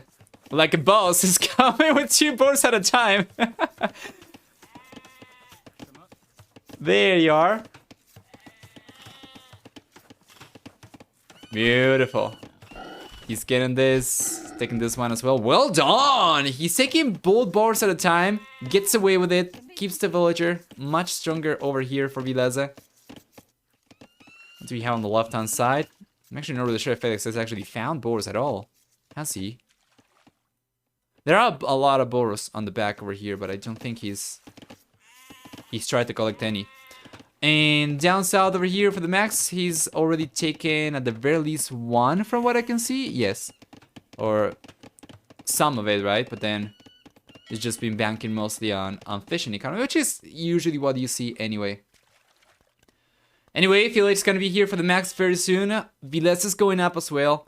Fedex is going up as well. And Lucky Roxx is on his way to the fuel age as well. However, we have such a nice lead to the fuel age from the max. He's got galleys coming out. He should be in a pretty good position. Originally, it was a compilation of 150 plus maps, but the DE version has much fewer layouts. Alright. You don't have longer queue times, no matter what you ban. Oh, okay, so I imagine... Okay, that's gotta be then a matter of who you get queued against, right? Because the threshold, the K, is going to remain consistent regardless of which maps you want to play. I like a variety of maps. I prefer more semi-close variants like Lombardia or Runestones. Do not ban Arabia, ban hybrids due to teammates. I see, so mostly playing team games, from what I can see. I didn't play 1v1s on the ladder, but in team games we often end up banning Arabia. I'm personally not a big fan of Arabia, but I also haven't played in a long time, so I can provide an informed opinion, I see. Never played ranked in DE, but I would totally ban Arabia after the first 2 or 3 ones. Don't like to play the same map over and over. Alright. Low enough elo, the bans don't really matter. I think that's accurate. I ban Arabia after a couple games on it. Arena, I mostly keep banned, and I get games easily at 1200, 1300 level. Okay, makes sense. Yeah, with the match, it's probably just going to change who you get faced against, right? Who you get matched against. Beautiful push over here. The max going for a few fire galleys over here, so it's just not standard galleys. Also a few fire galleys, which will of course make it significantly harder for Sanber to try and contest water over here, as they have gone up so much later. And this is a really nice start for the max. It's not easy to pull off, of course. He has racked up over 1 minute of vital TC time because of it. But if he does end up securing water for his team, it might not matter, because he can just go for extra fishing ships and they can just catch back up using water economy. Doesn't matter who you'll match, you always have one map unbanned for both.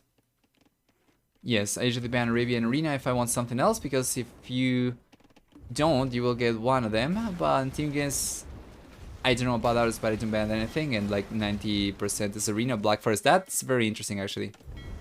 I didn't know it was that skewed in favor of those maps. Persian have the fastest DCs anyway. He'll catch up in without winning water. Yeah, that's a fair point. He's the only player with Persians over here, so we don't have Persians for the other team. Yeah, good point. As long as he can keep the TCs working, he should be able to eventually come back. Now, Sanber has lost 7 eco units so far, so he's looking very strong over here. Retain a nice military lead. And although worker count is the same right now for both these teams, yeah, Suomi getting full water control means that they should be able to start pulling ahead and make a lead for themselves.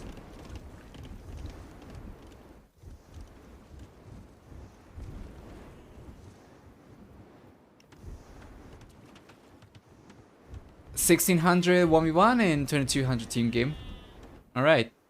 I have a few thousand team games and about 12 1v1s. It sounds about right. So yeah, I guess it doesn't matter if you end up banning Arabia for like 1v1s. You're probably just going to, in worst case scenario, get matched against a more uneven matchup. Probably not. Yeah, probably not, because even if somebody else prefers Arabia, if you ban it,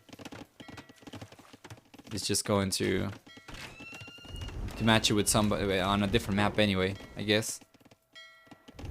Regardless though, nice combat potential over here for Fedex. He's got a good amount of fire galleys. And the Max is going for some extra fire galleys himself, so he provides a meat shield for these standard galleys to work out of. Yeah, I'm fairly surprised to see how heavily the players are going for fires over here. On the right hand side, Lucky Roxx is going to keep on sending some more forward. And Villese doesn't seem to really be on water too much. It's got only 2 fire galleys. Yeah, I'm not really sure where those are even. Where are these? Up north. One is very weak, so this is pretty good for Lucky Roxx. Yeah, and Fedex being able to hold on now. He's going for demolition rafts, and they were able to catch up, so Sanber's looking alright.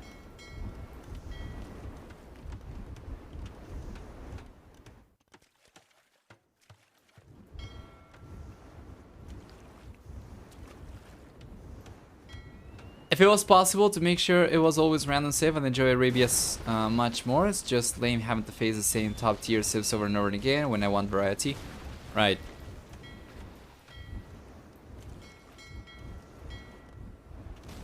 Do you notice a difference when preferring random civs?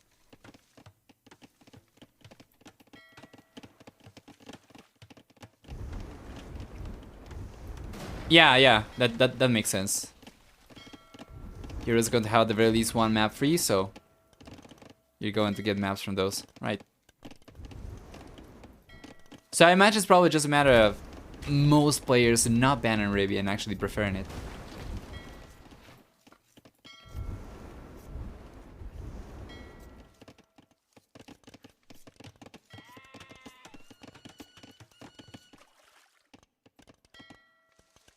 Beautiful. Castle is on the way for Villese. Castle is on the way for Fedex. And for Lucky Roxx, it doesn't seem like the max will be able to go up anytime soon. So while Sanber is falling behind a little bit. Oh, a nice push though from Villese. He's going for archers. Dude, this is huge. Was trying to get the quick walls up over here. Could not get it on time. He does end up losing a few villagers over here. So worker count's going to favor Suomi at this point. But yeah, while we do have a higher military count right now for Suomi, both Sanber players are going up to the castle, so we'll see if they can clutch this one up. If Suomi takes game number 4, we're gonna have a tiebreaker for game number 5. Otherwise, this should be going in favor of Sanber already, and then game number 5 is going to be only 4 points for Suomi. Well, man, it's been over 2 hours since we started casting this one, and it doesn't seem like this one is gonna be ending anytime soon, necessarily. We'll see, we'll see. There's always a chance of somebody putting so much pressure that they prevent Sanber from catching back up, but with Sanber being in the cast stage very soon, both these players, they do have the potential to come back into this game. However, if Sanber does manage to even out a little bit, this might actually not be over anytime soon, and I'm really sure then what that's going to mean for game number 5, because server maintenance is starting in about 20 minutes. It's really rough.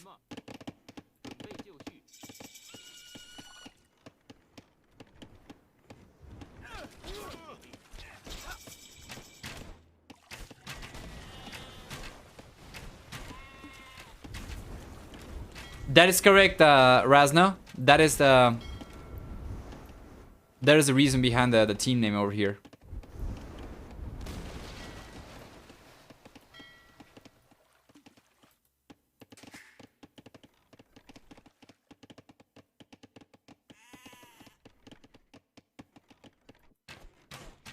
Nice push though. Still, Villese is getting a nice surrounding over here.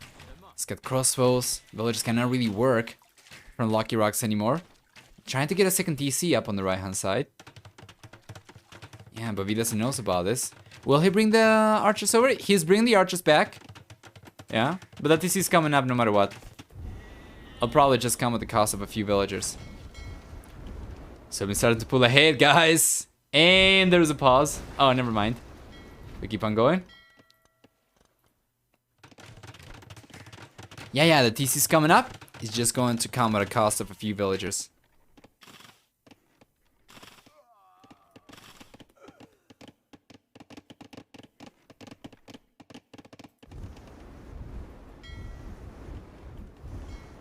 Good amount of units for Fedex, though. Left hand side, Cross is coming over from Villese. Villese has just been putting so much pressure everywhere. It's been ridiculous. He's brought these units using a transport ship. And now he's putting pressure against Fedex. Now Fedex reacts instantly. He's got a siege workshop. He's going for a scorpion. That's going to be enough for him to defend himself. He was already under some pressure from the Max. Meanwhile, the third TC is coming up for Villese. The Max is only now going up to the Castle Age. We do have 2 TCs for Fedex and for Lucky Roxx. So 4 TCs versus 4 TCs currently. Yeah, and it seems like it's going to be a longer game than expected over here. So I don't know, guys. It doesn't seem like this one's going to be over on time.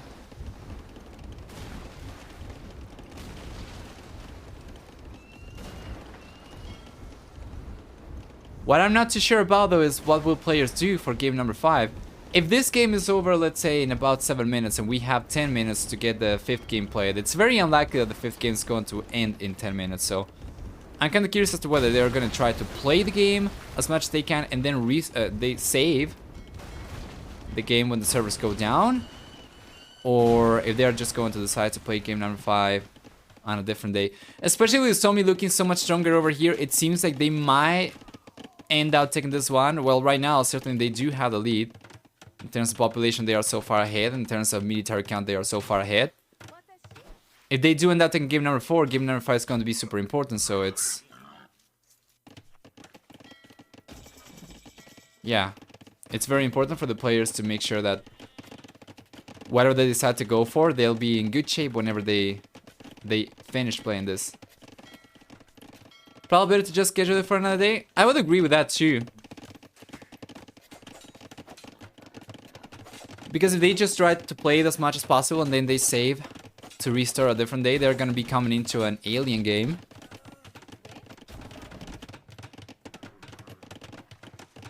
Completely out of it, right?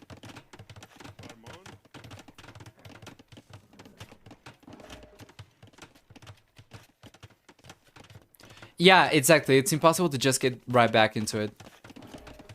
So I definitely prefer that too. For sure. I would imagine 16 minutes might be enough for this game to be over, but I'm not 100% sure. We might end up just seeing the players save this one and have to restore. But game number 5, yeah, there's definitely not time to get it done. Which is very unfortunate. But it is what it is. Nice push from the Max. We have light cavalry. Mangonels. Good shot. Does it cause some issues with the tournament schedule? Well, usually the issue with scheduling is finding an open window for both teams. So when you do find that you want to have everything played together, right, it's not really so much about the length of time as much as it's about all the players being available at the same time.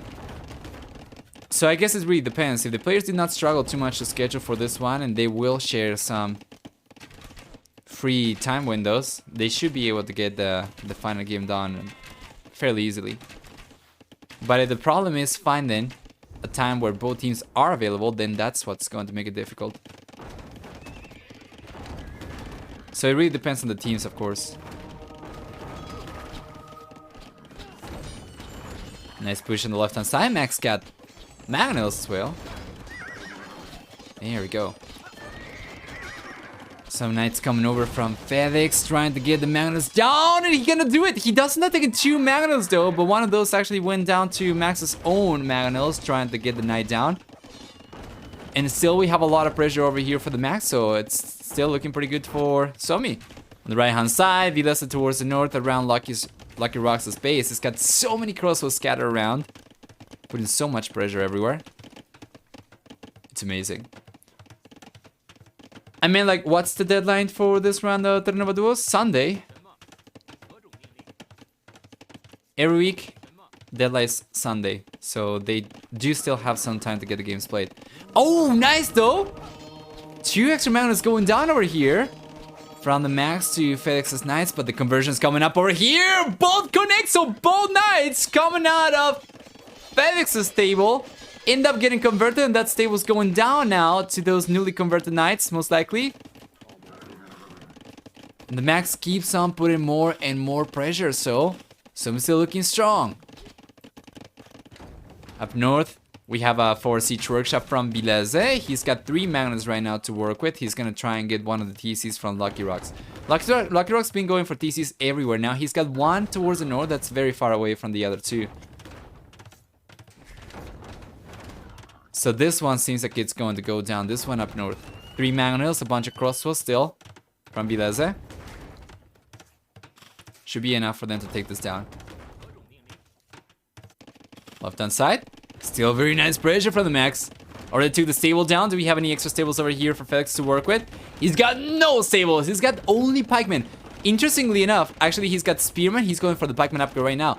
Interestingly enough, if he unveils all 5 pikemen, we have 4 monks for the Max to convert these units. So it wouldn't be possible for the spearmen or pikemen to hold on against this, especially now as we have even 5 mangonels. He might not even need to convert, because with some good ground attacks, these mangonels could potentially clean those units up. Now, Imperialist is on the way for Villese. He's got not too many crossbows to work with. Overall, he's got only about 11. But he managed to sneak a villager over the left-hand side towards the north, on the left-hand side of Lucky's island, so to say. And he's getting a TC up over there, so he could very well, after he gets a TC up, go for extra archer ranges, go for a few extra units, and try to come back like that. Or try to mass up a good amount of crossbows to go for the Arbalister upgrade like that. But we'll see.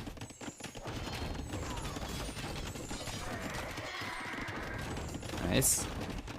Got so many mangonels, yes. Max has been adding a few, so now we have gone up to 6 mangonels. 1 goes down to the light cavalry. The light cavalry gets converted.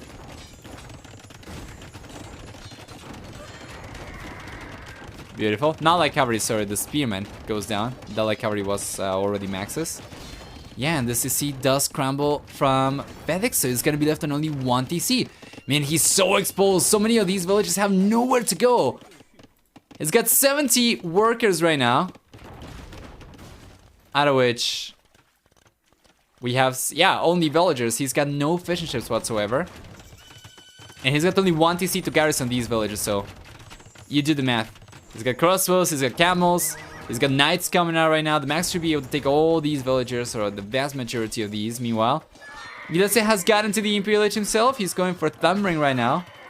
Although that TC got spotted already by Lucky Roxx.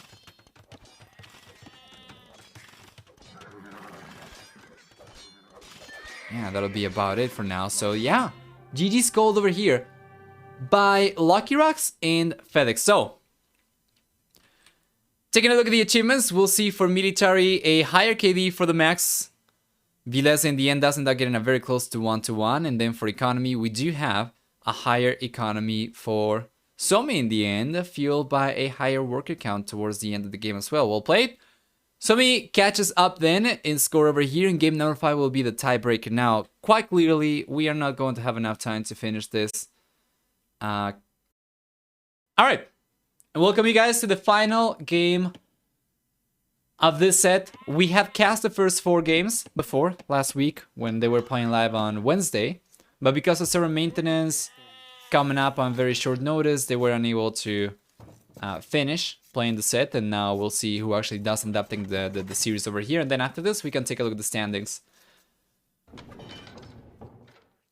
So yeah. S-tier tournament, Poggers. Yeah, it's gonna be the first time that I'm involved in an S-tier tournament that I can think of. I was the admin for the Holy Cup, was it? No, the Open Classic. No. It was the The poker one. I don't remember the name of the tournament. But that was for $5,000, so it was not S tier. I think this is the first S tier that I'm involved in.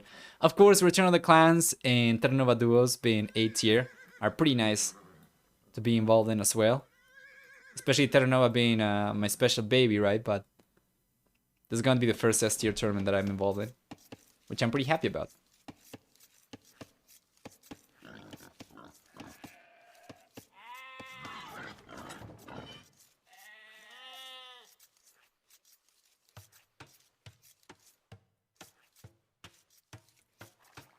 Alright, let's take a look at the civilizations.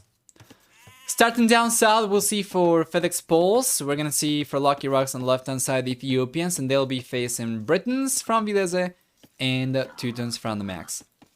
On the right-hand side then, Poles for Fedex means that he'll get 5, 10, 15, and 20 HP regeneration on villagers per minute in the Dark Feudal Castle and Imperial Ages. We'll have on top of that, for Poles, stone miners who can collect 0.5 units of gold per unit of stone that they mine as well. So it's a pretty interesting civilization, especially for a map like this, where you can fairly easily fast castle. Well, not necessarily fairly easy, depends on the pressure your opponent puts against you, but most often than not, you can actually get away with fast castling. It can be very strong because you start collecting some stone earlier, you can go for a castle drop, potentially go for Schlachta privileges at some point and just put more pressure up, right? It's actually one of the reasons why they are some of the strongest civilizations for arena on non-top tier arena matchups, so non-clan matchups. Poles perform pretty well. Besides that, we also see for them access to full work as opposed to mills, and for the team bonus, they'll have 1 bonus damage from scouting units against archer units.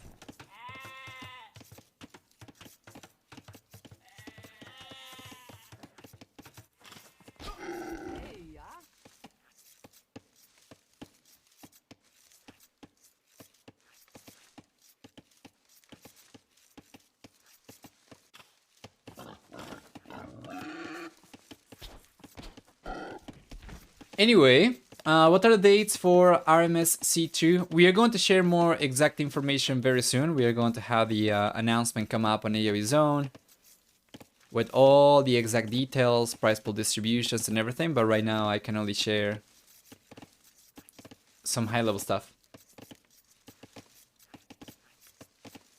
And Villese again, just watched the resurgence. Yo versus Villese, tuned in for a second in only bands with the same matchup and came here to avoid one-sidedness. At least 2v2 is quite different. It is, it is.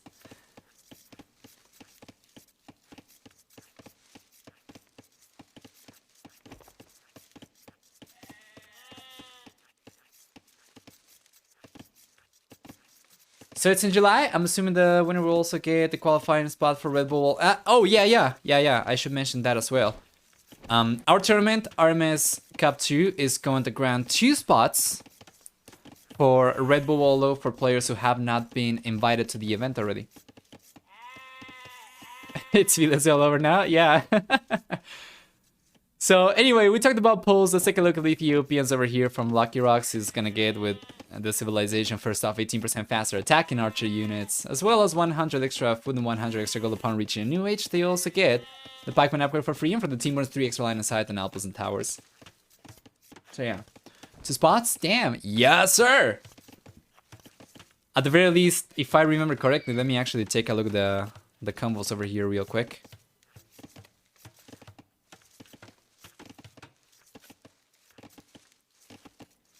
Yeah, I'm pretty sure it's 2 spots. Hey, Lord Patito. Guys, after this game is over, I'm going to play the trailer once again, after taking a look at the standings. So if you haven't seen the trailer yet, you can just stick around, and after this game, we'll take a look at it. And I'm pretty sure it's going to be a pretty interesting one. So for Sanber, we have, actually, sorry, for Suomi A, we're going to have instead Britons and Teutons now. These are 2 very strong civilizations, starting with Villese first. He's going to get 1 and 2 extra range and foot archer units in the castle and Imperial Ages, except for skirmishers. We also have on top of that for Britons a 50% wood discount on TC starting in the castle age, as well as 25% faster work in shepherds. And then for the team bonus, we get 20% faster working archer ranges. On the right hand side though, taking a look at Max's civilization, with Teutons is going to have the ability to garrison 5 and 10 extra villages inside towers and TCs from where they can attack with up to 4 and 5 extra arrows. Besides that, we're gonna get for Teutons 1 and 2 extra melee armor on barracks and stable units. A 40% discount in the castle and Imperial Ages respectively. We're gonna get also a 40% discount on farms. Free murder holes in herbal medicines, as well as 4 extra range on Monk's healing range. And then besides that, we're gonna find that Teutons, they also get, for the team bonus, they'll provide conversion resistance, which is pretty nice, of course, on the units. Castle is coming up now, already. For Lucky Roxx, it's coming up for the max.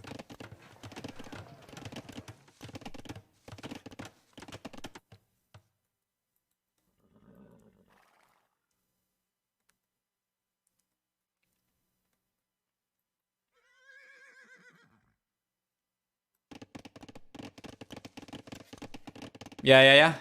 Remember, guys, once again, trailer's going to be played one more time. You can go back in the VOD and check it out, but I'm going to play the trailer once again after this game, after taking a look at the standings.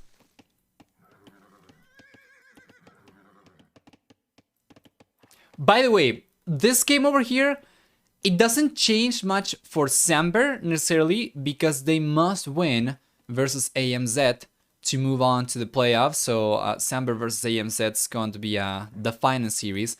But winning this game actually does make a difference for Suomi A, because I believe if Suomi won this set, they would end up coming up first and thus moving on to the round of 8. While if Sanber does end up taking the set, Suomi comes up second, I believe, just under Dogale, if I'm not mistaken, and they thus have to play the round of 12. If I'm not mistaken, we're going to be taking a look at the standings once again after this, but yeah.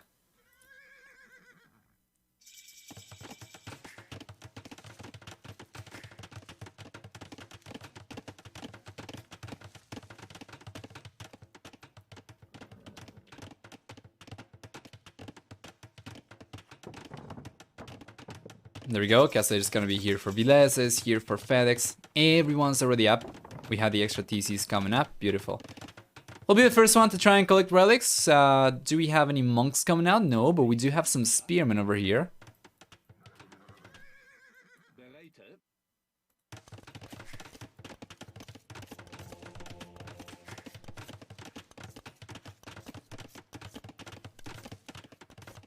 For TC on the way now for Fedex too. Well, that's pretty good. Sanber should have a little bit of a stronger economy going forward. And Suomi is not really being put in too much pressure.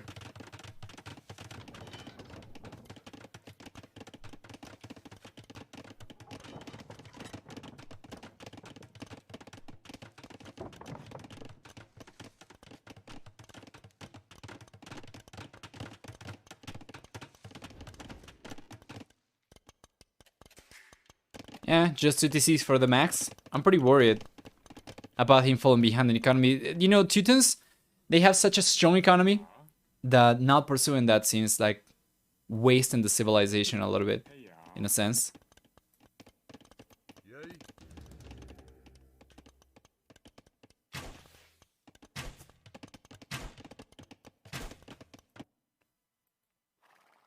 So far, though, at the very least, he's been able to get the first relic. Interesting monastery location as well, but he's going allowed to collect all the relics if possible. And I think he might be able to, given that Villese and TheMax are the only players with some military presence around the center, that's most likely going to be the outcome. Yep, and most likely we'll see Fedex and Lucky Roxx just play for the Imperial Age over here instead. Well, this is pretty curious, you know, Poles are not the strongest late game civilization, so I'm kind of curious about the pick over here and whatnot.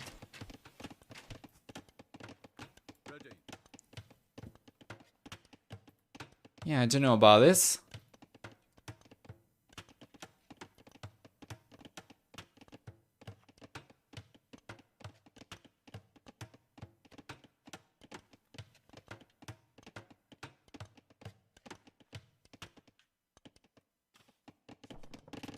There you are.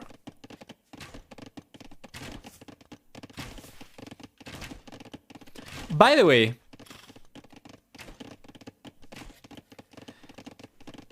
is only bans taking place live right now? Or are they using Rex? I was taking a look at the stream, Grathrank's stream, and I see the same players that I saw before on Jordan's stream, so I'm kind of curious about it.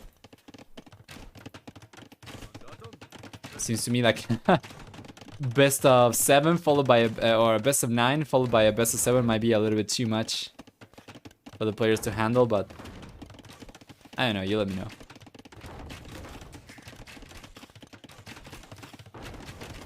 The pressure. Right hand side. Not too much. It is live! Wow! Based on what Villese said yesterday, they both are live. That's certainly very interesting.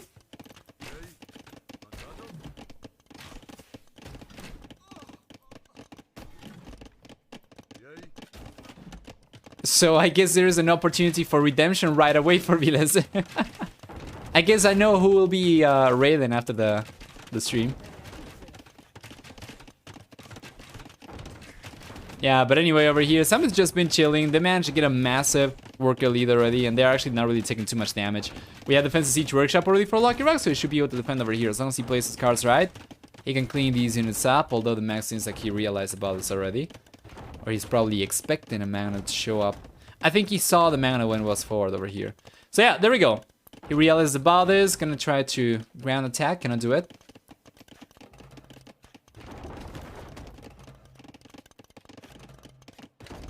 Yeah, Lucky Roxx gotta be very careful, so must the Max as well.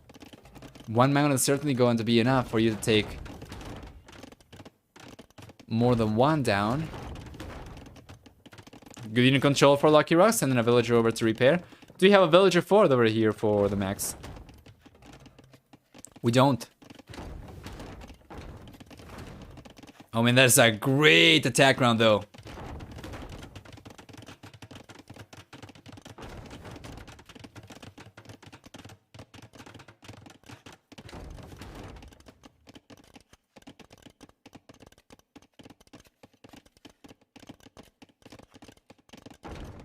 There we go.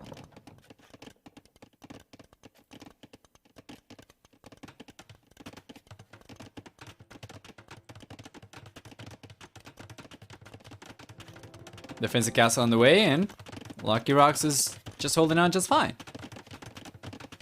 On the right hand side, we have some pressure coming up against Fedex, but yeah, he's got a defensive castle on the way. He already had some Scorpions over here to defend himself with. With the castle coming up over here, Lucky Roxx is going to be fine.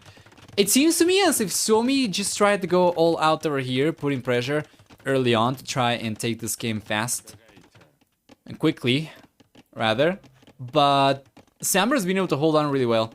You'll see Fedex going up to the Imperial Age faster than anybody else, and you'll see Lucky Roxx click up to the Imperial Age over here faster than any of Suomi's players, while we might see the Max go up to the Imperial Age himself very soon, and he's clicked up just a little bit earlier actually than Lucky Roxx, because Lucky Roxx had to wait for the TC to finish working. Villese, on the other hand, doesn't look like he'll be able to go up anytime soon himself. So yeah.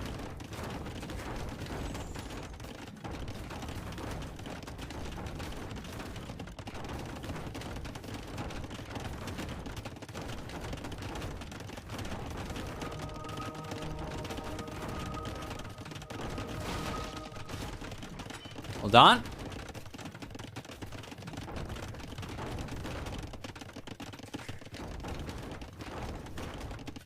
Imperial is finally on the way for Villese. Fedex gonna be there very soon. He's got a barracks already on the way, so he'll finally make a transition to some military production. And I'm pretty curious as to what he'll go for. He's got a second castle coming up, so it could very well just be Obuch. He's been going for Obuch for the most part. It's got the mole garrison. And they do train pretty fast, so if you have 2 castles, that's already enough for you to get to a very scary amount of Obuch, like, pretty quickly. If you can get 3, of course, that's even better, but yeah, I guess that's going to be what we'll see from Fedex over here.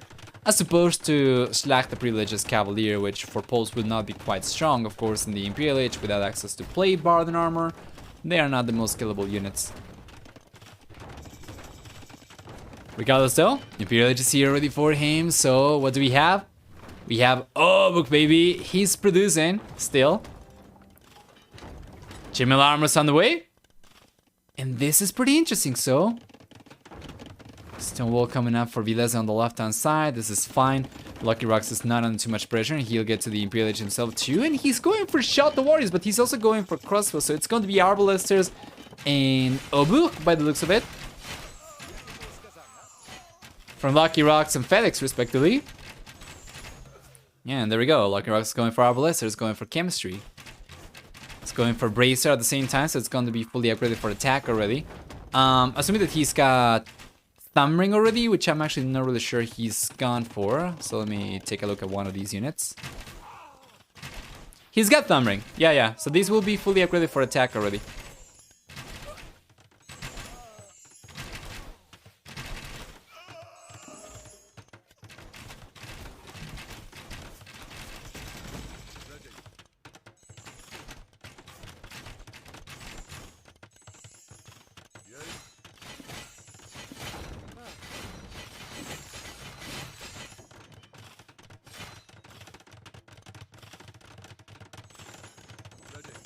Now we have elite Obuk, just finished researching for Fedex 2. And while Villese is going for Chemistry, he's going for Bracer himself. He does not have the Arbalester upgrade coming up. Yeah, and it's a big struggle, of course.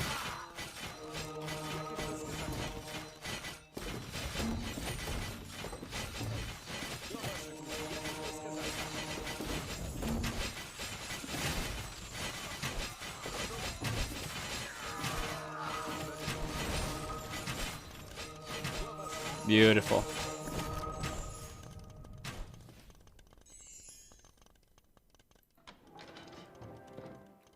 Now the cast is coming out for Fedex. That's going to increase his production potential by 33% further. So already got 3. So yeah, full Obuk production and Arbalester from Sanber, and they're looking good. They managed to retain their work elite. On the left-hand side, Lucky's trying to take on Villese all by himself. Vilese's got more Arbalesters compared to Lucky Roxx. Lucky Roxx bringing the Bombard Cannon over here. And Villese is going for Werewolf, which is pretty good, of course. Given these trebuchets 100% accuracy and blast radius as well, means that those trebuchets are going down for Lucky Roxx no matter what. And most likely we'll see Villese successfully pushing and suppressing Lucky Roxx on the left-hand side. So, how are things looking like on the right-hand side? Well, that was not the best engagement for Lucky Roxx, although Fedex is here. Let's see what we have.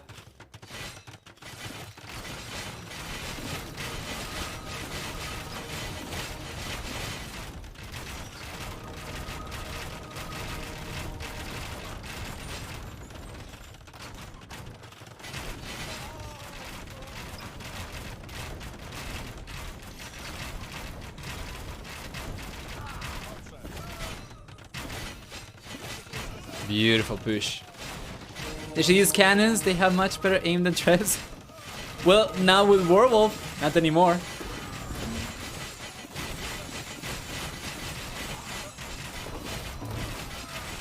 Oh man, this push on the right hand side is so strong. Sanber starting to get significantly ahead in military as well. And on the left hand side, seems like things are starting to flake a little bit for Villese. Does have retain these trebuchets still, and might still be able to get the castle down, potentially. Yeah, but he's got almost no units over here anymore. Some good unit control. Lucky Roxx might be able to get the trebuchets down. Well, not anymore. Good job from Villese. But still, I mean, on the right-hand side, things are looking so much better for Sanber. The retained population lead.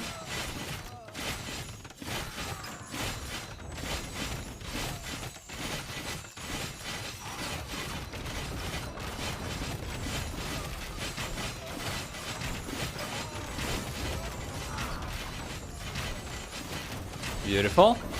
The castle crumbles. Yes, sir. No more defense over here for the Max. No fortifications anymore. Means a much easier time for Fedex and Lucky Roxx to push over here still. On the left hand side, interestingly enough, actually Lucky Roxx sent the one shot the warrior over here to prevent the wolves from coming out. But you know what? This is open actually.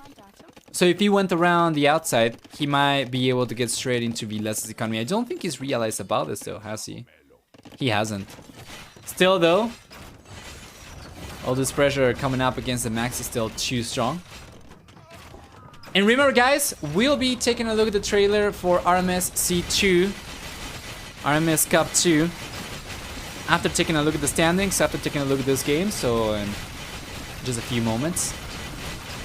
So stay tuned.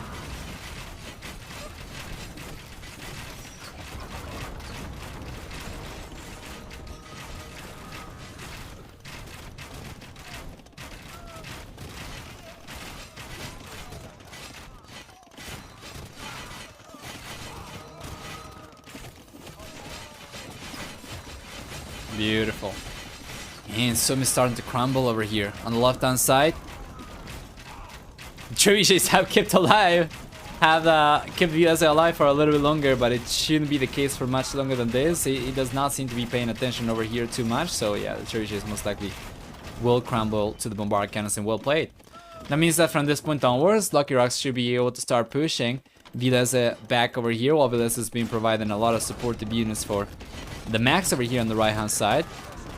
The Max is starting to go for hand cannon, which is pretty good. It might not matter too much. We already have fantastic momentum coming up from Sanber. Villese having a rough day today. Yeah.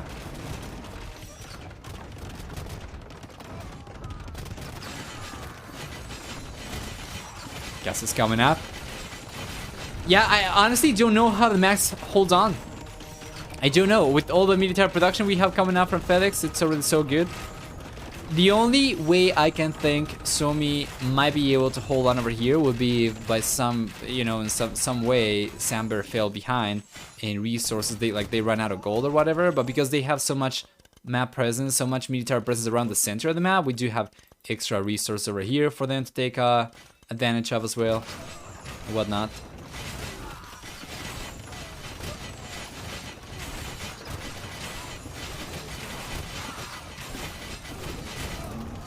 Oh, the shot stove! Looking pretty good. Fedex can't take the relics? He can. And he's going for a monastery already as well. Was able to get the monastery down over here. It's got the zone up. Beautiful. So he's going for those as well. Well, let's just add an insult to injury.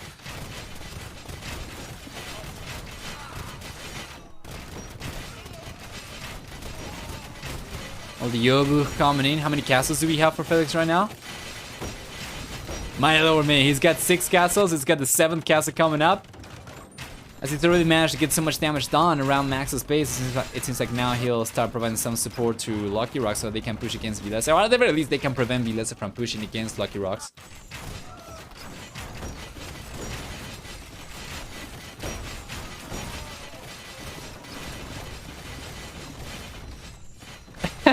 Exactly.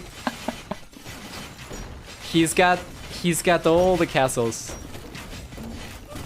Yeah, Max is gonna have to ooze outside his starting base walls, as he does not really have too much defense over there to speak of. So yeah, pretty good. Moving over to the right hand side as well. Meanwhile, Villese, you know, Suomi's catching up a little bit. They are able to stabilize over here. Villese is gonna try to go for a forward castle. Doesn't seem to be paying too much attention to the units though, because he took a lot of losses over here to skirmishers. I'd say almost for free. Yeah, Luck is still able to hold on just fine.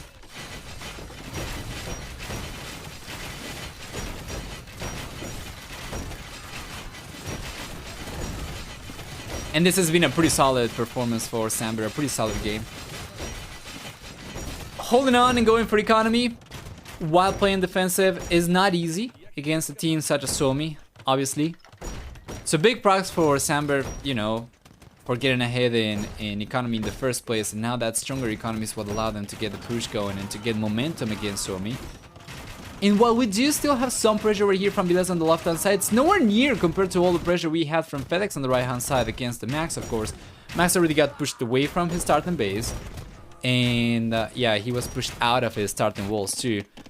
And the interesting thing about here is that because of the way that the Max has actually expanded his economy outside, or not expanded, but he's shifted his economy outside the walls, on the right-hand side over here, he's completely disconnected from Villese. So if Fedex was able to put some pressure over here from the north around the right-hand side, so around this area over here, let's say that he breaks through the walls and he comes in and he pushes the Max further and further down. Well, the Max does not really have an escape path over here, because going over here is just going to result in him meeting Fedex again. And obviously there is no way in hell that the Max will be able to go over the left-hand side towards Villese's base, so Max is kind of left onto his own. Meanwhile, Fedex and Lucky, they are still very well connected. Still have access to plenty of extra resources. Guess it's going down over here from Villese as well to Fedex's units. Beautiful. We have C-Tram over here for Fedex even.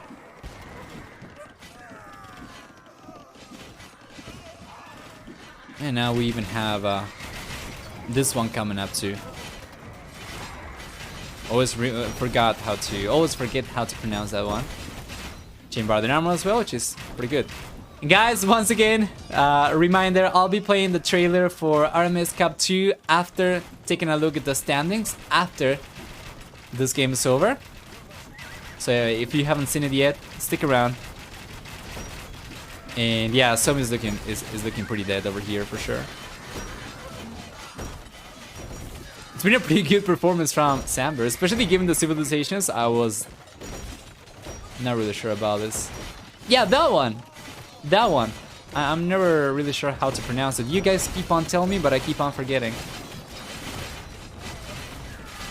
Something like Lactic Legacy? I don't know.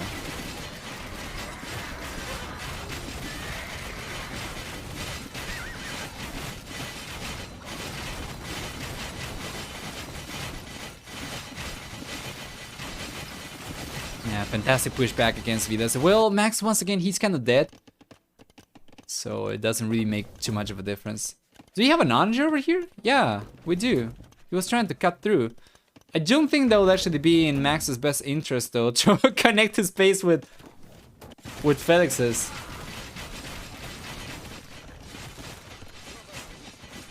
Yeah, I'd very much actually advise him against that.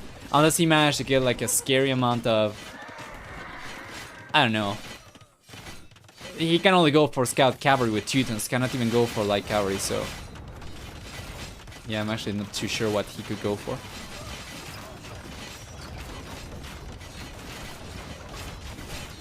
Yeah, that's a lot of bombard cannons coming over from Lucky as well.